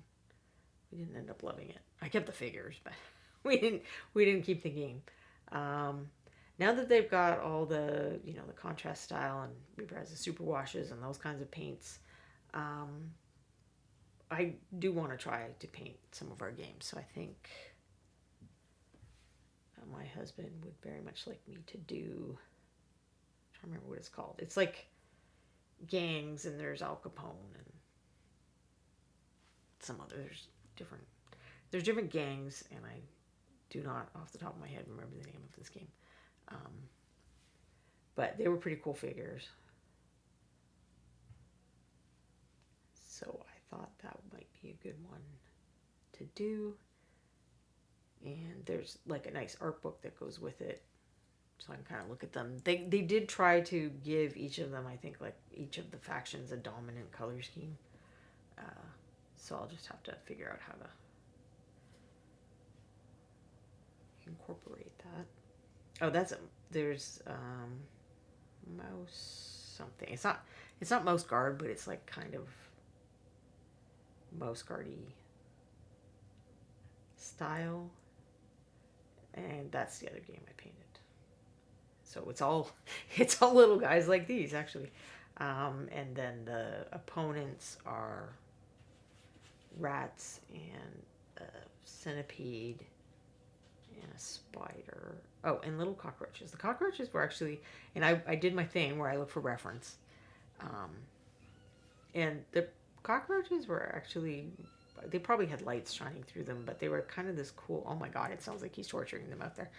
Mice and Mystics, yes, Garrett, that's it. But they were like this cool orangey, reddish brown color.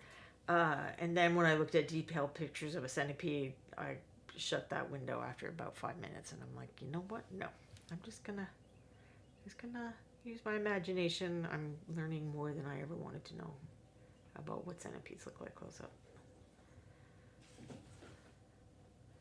And then the spider was not pleasant for me to paint, but so that one has probably the quickest, baddest paint job, because I'm like, I'm only doing this because I have to.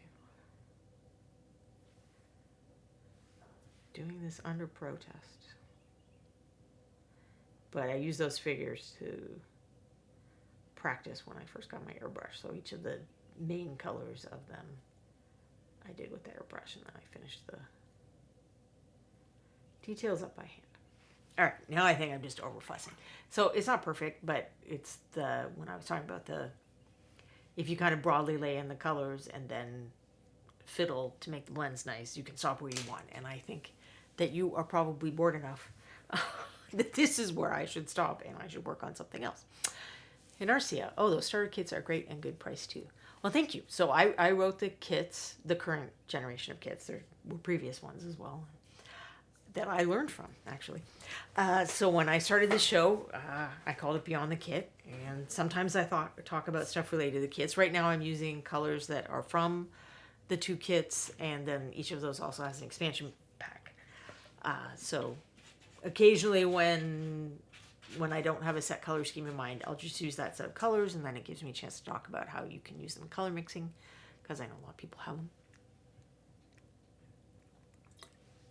Or today I've been talking, if you have the layer up kit, I kind of went into a little more detail. So if you've gotten comfortable with the way it does it in the kit, this is kind of just some extra things you can do or ways you can solve problems that you might be having.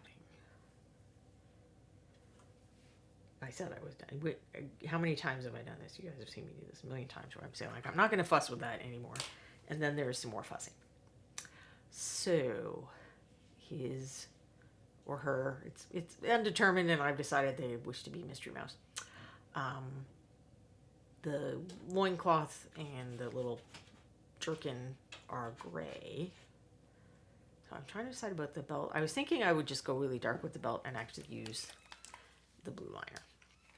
But to make it less blue so that it doesn't compete with the cloak, I will pick different colors for highlighting. Now, if I wanted, for speed, if I was trying to paint this for a game, I would just use these same things. But paint in a more leathery way. But this shouldn't take too long.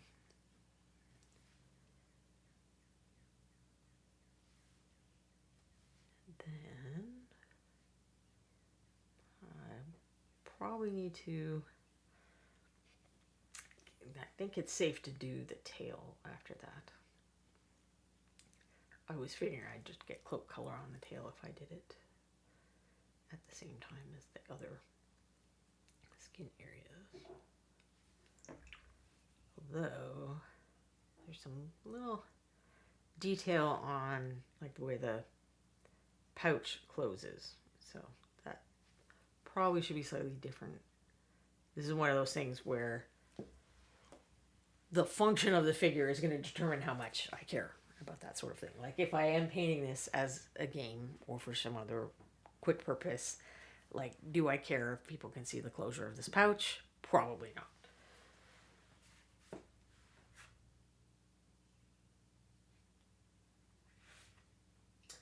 I am trying to pick a color to mix into that blue liner. That is going to go green, so let's not do that. Because I don't think there's going to be any green on this figure. You can probably still hear the world's most beautiful cat out there.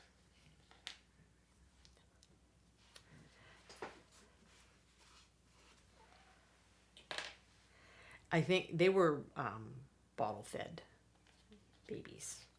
So I think they are used to looking to people to solve all of their problems.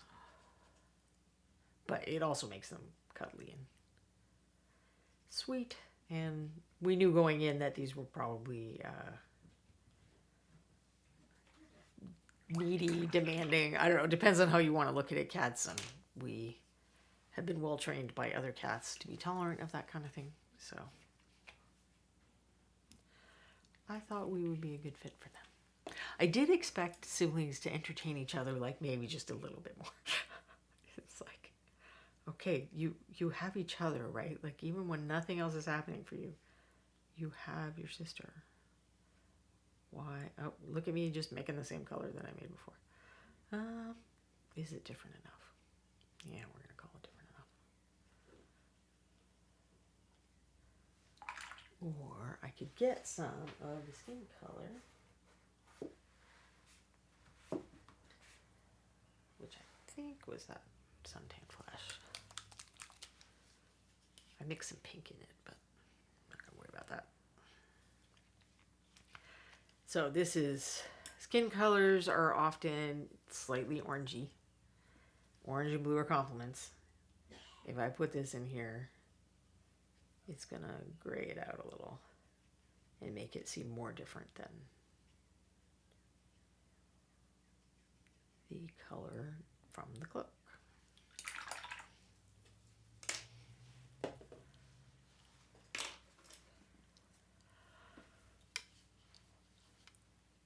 So just a little green, I guess, but that's okay.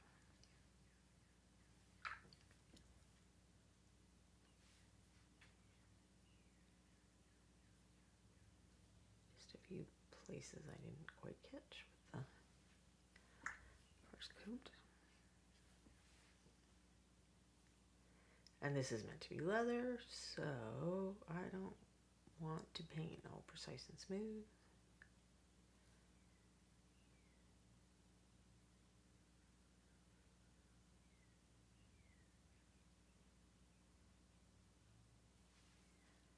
In an ideal world, I do want to let that dry.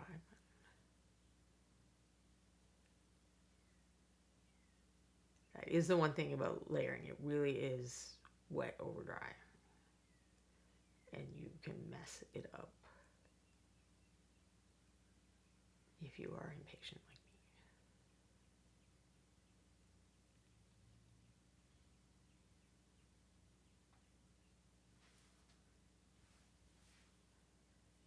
But mostly I need to put the paint in places where it isn't wet, so I'm taking the risk.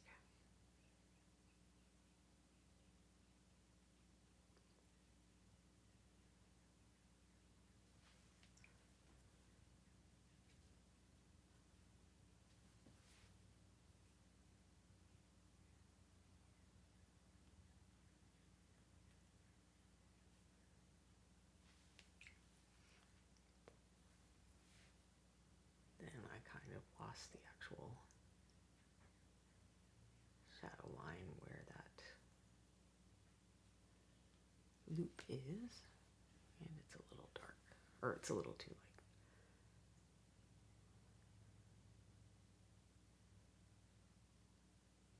And good enough. Alas, I don't think I'm going to finish all the way, but perhaps I can get the tail. And then I will ponder. So I have an urge to do stripy scarf, even though I don't think it's very roguish. But if you think that would be fun, let me know. If you think it would be, if there's some other color or something you think would be cool, let me know that.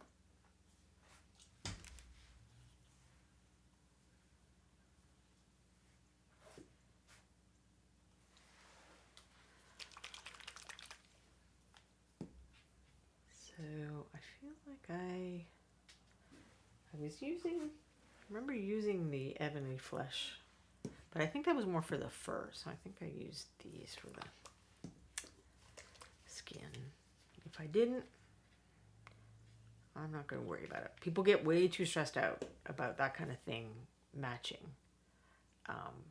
Like I remember once seeing a discussion where somebody was like, oh, I ran out of my paint before I got to the legs, like I painted the arms. I think it was a monster, not a person, but still. And they were very concerned about that. But if you go look in the, like if you put your hand up next to your face or you compare your arm and some other part of your body, they're not the same color usually because, we get different amounts of sun, there's different amounts of blood flow. So it's not weird looking if there's a slight variation. The one thing I do remember doing is that I put a little bit of this into my skin to make it a little pinker so that the orange was more on the fur and the skin didn't blend into it totally. So I wanted like a rosier skin and an orangier fur. And I feel like I might even want to punch the orange of that fur up a little. Now that the blue's in, since I was trying for a blue-orange contrast. Richard Bennett. I guess it can be stripy without being unroguishly garish. That is true. It could be like just different values of a color or desaturated colors.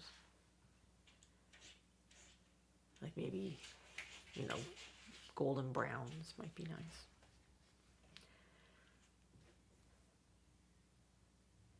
So if you just have a small set of skin colors like the ones that are in the kit, you can shift them a little doing stuff like this. So let's put that original, put a little dab of that original color back out. Actually, I may have put that on a paper last time. If I can find the paper. Can I find the paper? No. So we'll just make a new sample. So this is the original suntan flesh. And this is suntan flesh with a little smidge of red in it. And that says I need to put a little smidge more, I think. Okay, that's probably too extreme. But for purposes, we'll do that. Make it a little lighter. So you can get a lot of variations out of just one skin tone. Tan skin or tan shadow, I think is... Anne probably talks about it on her show, but there's one of the MSP core skin colors is a pretty good one. To do you like it's fairly, I don't know, it's a little bit neutral, and it's a good one if you want to have a Caucasian skin color that you can kind of, well, a lighter person skin color that you can kind of shift this way and that.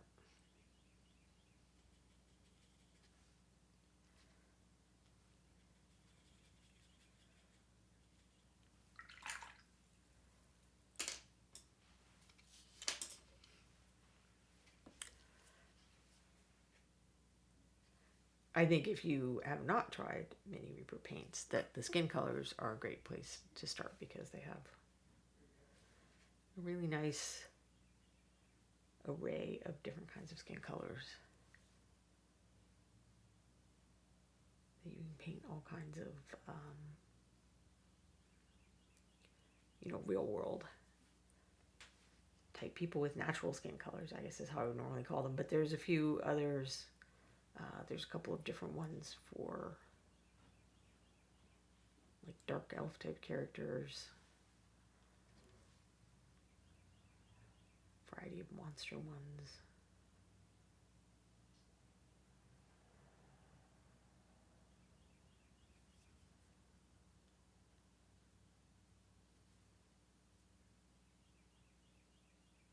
And a lot of those colors are fun because you can use them for more than one thing, of course. Like the dark elf triad is this purpley gray, and I've used it for cloth a number of times. I like it for that a lot.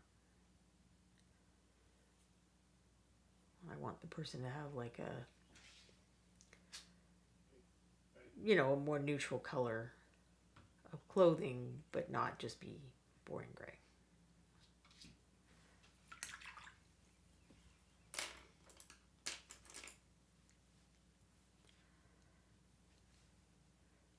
It's just gray is pretty boring, I think. If you've been here before, you've heard me rant about that. Alright, so that is wet, and I need to stop touching it.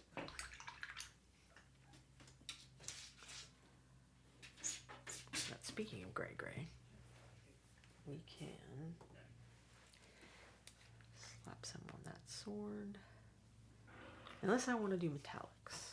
I don't know, do I want to do metallics?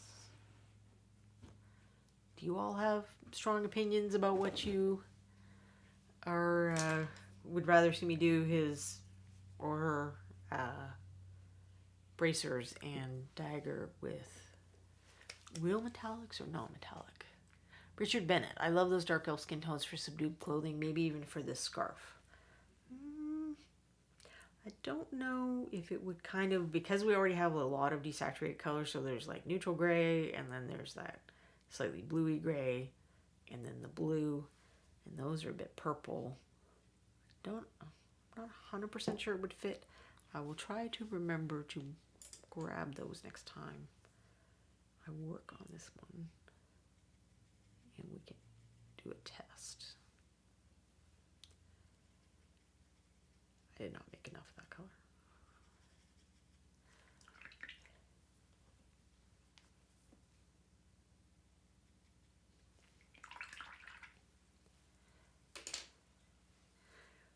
You have a lot of cool tones going on, but if everything else is cool and the skin and the fur are warm, that's one way to really put a lot of attention on the character instead of their stuff. Batman colors include gold, yellow, just saying. For the scarf or for like the jewelry or bracers, but they could be magic bracers, and then they can be not steel.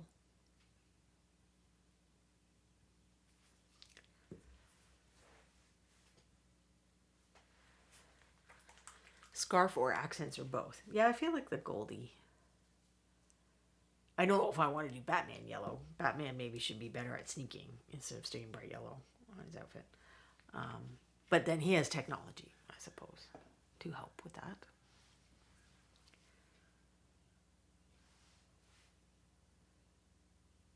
Alright, possibly I will end up needing a smaller brush, but let's see if I can just do the little light reflections on the eyes. Because that will just make them so much more fun to look at already.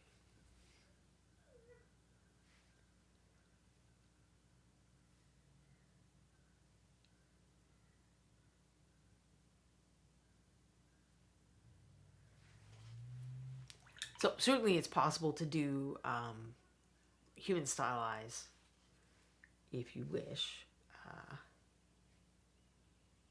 But traditionally this is how I've done the eyes for the mouse things I've painted. And I think that, I don't think I was the first person to paint the mouse thing, so I was kind of matching to previous Reaper style.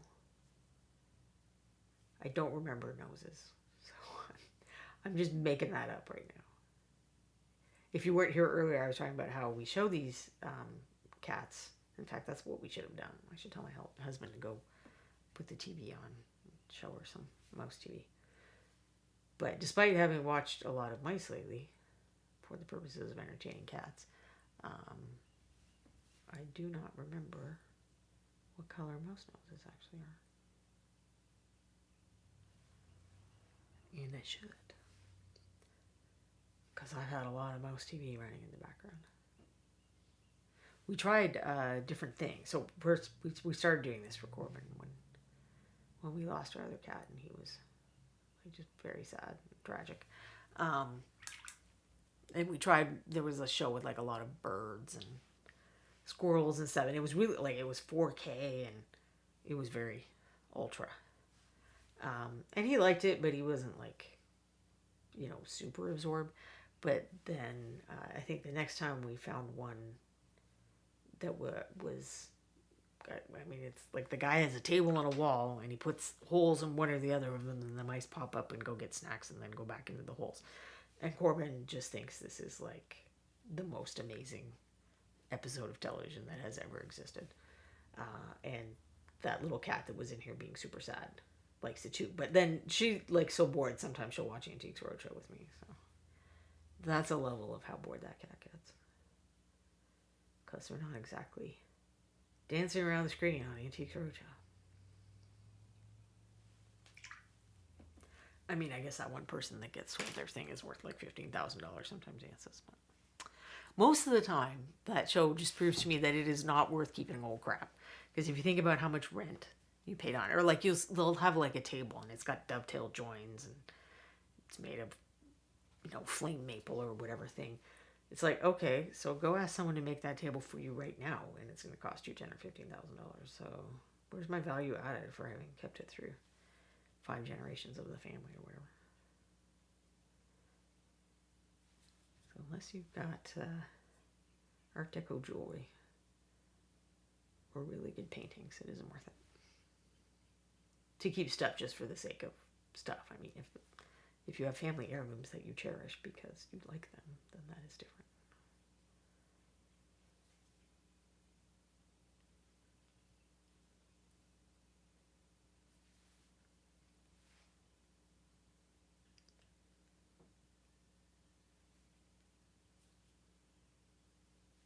And then it's just been weird seeing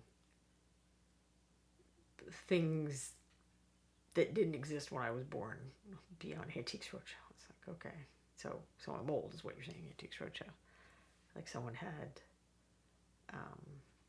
sketches from Beavis and Butthead, and they had the picture of the couch that was actually used in like the opening credits or something. And it was worth like a ton, actually, because it was the real thing that was used in the show. But it's just weird to think of Beavis and Butthead being on Antiques Roadshow. Like that melts my brain a lot.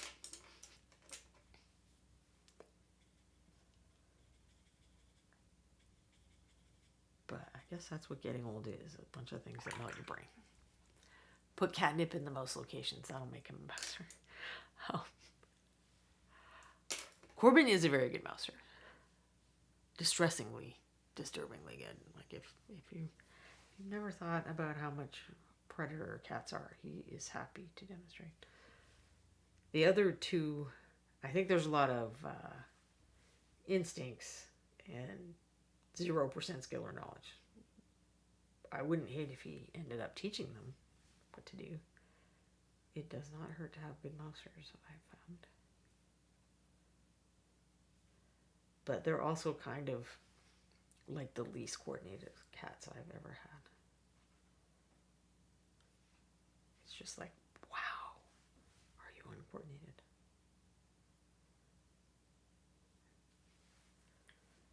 I mean, they don't need to be coordinated, but it really, I guess, it makes you wonder if there's something that Mama Cat is teaching them that these guys did not get to learn as far as coordination goes.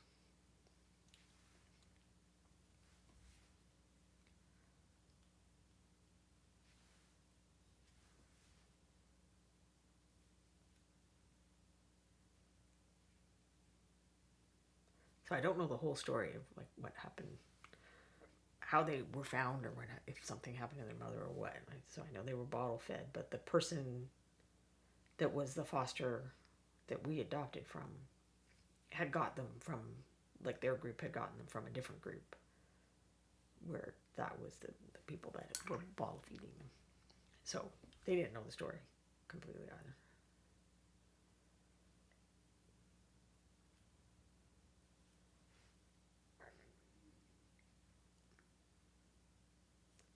And it was the first group that gave them their not permanent names. So when we started looking at them, I think it was, so Chai was called Midge, which is, not a terrible name, but our best friend's dog is named Midge. And so that seemed like it would get confusing very quickly in conversation. And then Little Miss Trouble that was in here earlier was called Polka Dot because she's got a little dot of that lighter color on her forehead. And that's just a no. That is an unwieldy name. And also I don't love it. So no to that. And they got renamed. Actually, the foster lady didn't even like calling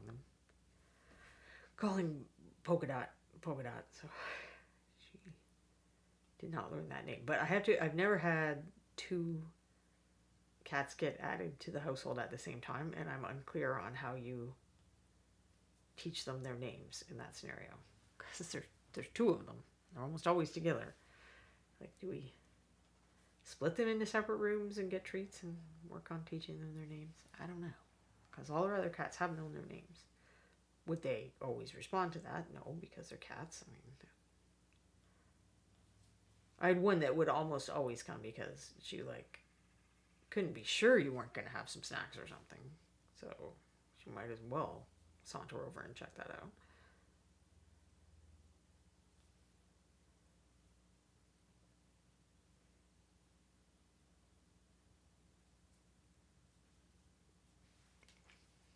But then sometimes Archer would just look at us like, I really don't think that's going to happen. We tried to call him.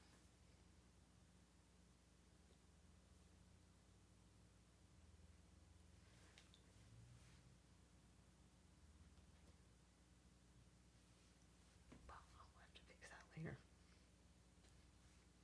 Somewhere I had black.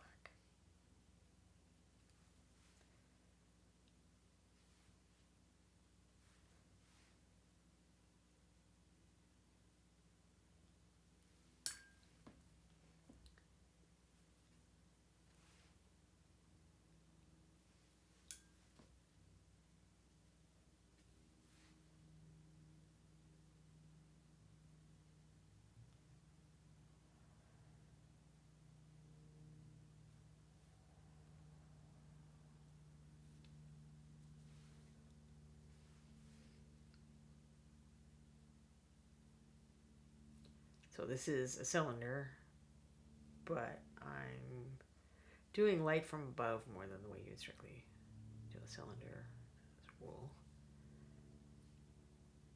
because it is also a small cylinder that will be viewed from many angles.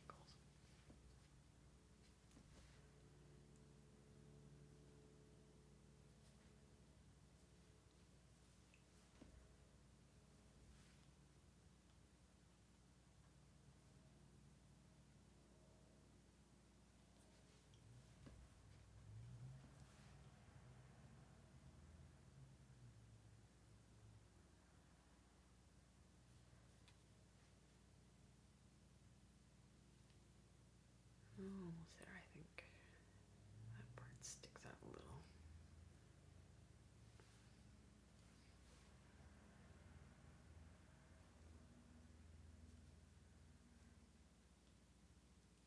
So the color I ended up mixing, I don't think it's exactly like rosy skin, but it's kind of similar. If you need to have, excuse me, a smaller set of paints for traveling or whatever, you just pick a more neutral medium skin tone and then you mix in some colors like red or green or what have you to customize it to what you need. Alright, I think that's probably good enough. Zachariah, my gentlest cat ever, the kind that rolls off of your lap because they trust you to catch them. A sweet roly-poly cat. She was my best mouser. Even caught squirrels. Ooh, that's brave. Squirrels seem like they have a lot of teeth and claws if you were cat scale. Richard Bennett, one of my friend's cats, is an incredible hunter. His proudest moment is bringing home a live stoat and letting it loose in his dad's kitchen.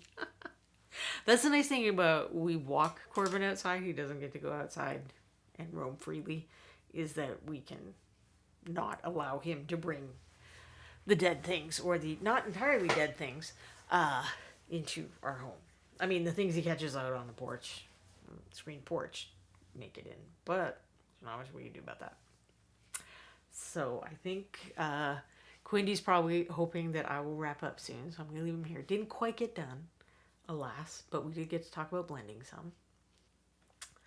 So I don't know if I'll continue working on this mouse next week or shift to something else. As ever, if you have requests or things you'd like to see me demonstrate, you can let me know in the chat or in a private message if you don't feel comfortable in the chat. And I will let Quindy find us a raid while we continue talking about the gnashing teeth of squirrels. Zachariah, squirrels have very sharp claws. I had to move a baby from inside my house to the porch so its mom would pick it up again. It was all claws. Wow. Even the little baby one is all claws. Yeah, they seem like they have very thick claws too. So I didn't get to these guys. I should have used that same skin tone. My idea that I'm going to multitask while I do this never seems to happen.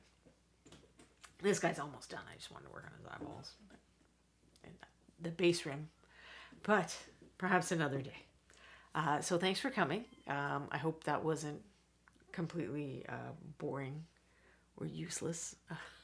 Oh my gosh. There's a very sad cat.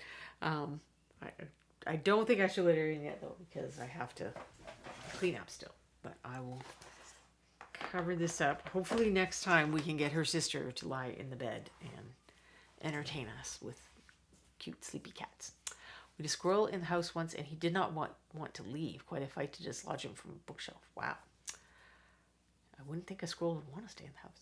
So Quindy's got us rating Quantum Minis. So please say hi. And I think I'll see you next week. I'm going to talk to John about whether I could switch to Tuesday for a couple of weeks because there's a class I'd like to take and I wouldn't be able to make it in time to the class if I do my stream. But if that happens, hopefully we'll let you know in advance. And one way or another, I'll see you soon. Thanks for coming. Thanks for all the comments in the chat. I really appreciate it. And I'll see you soon. Bye, everybody.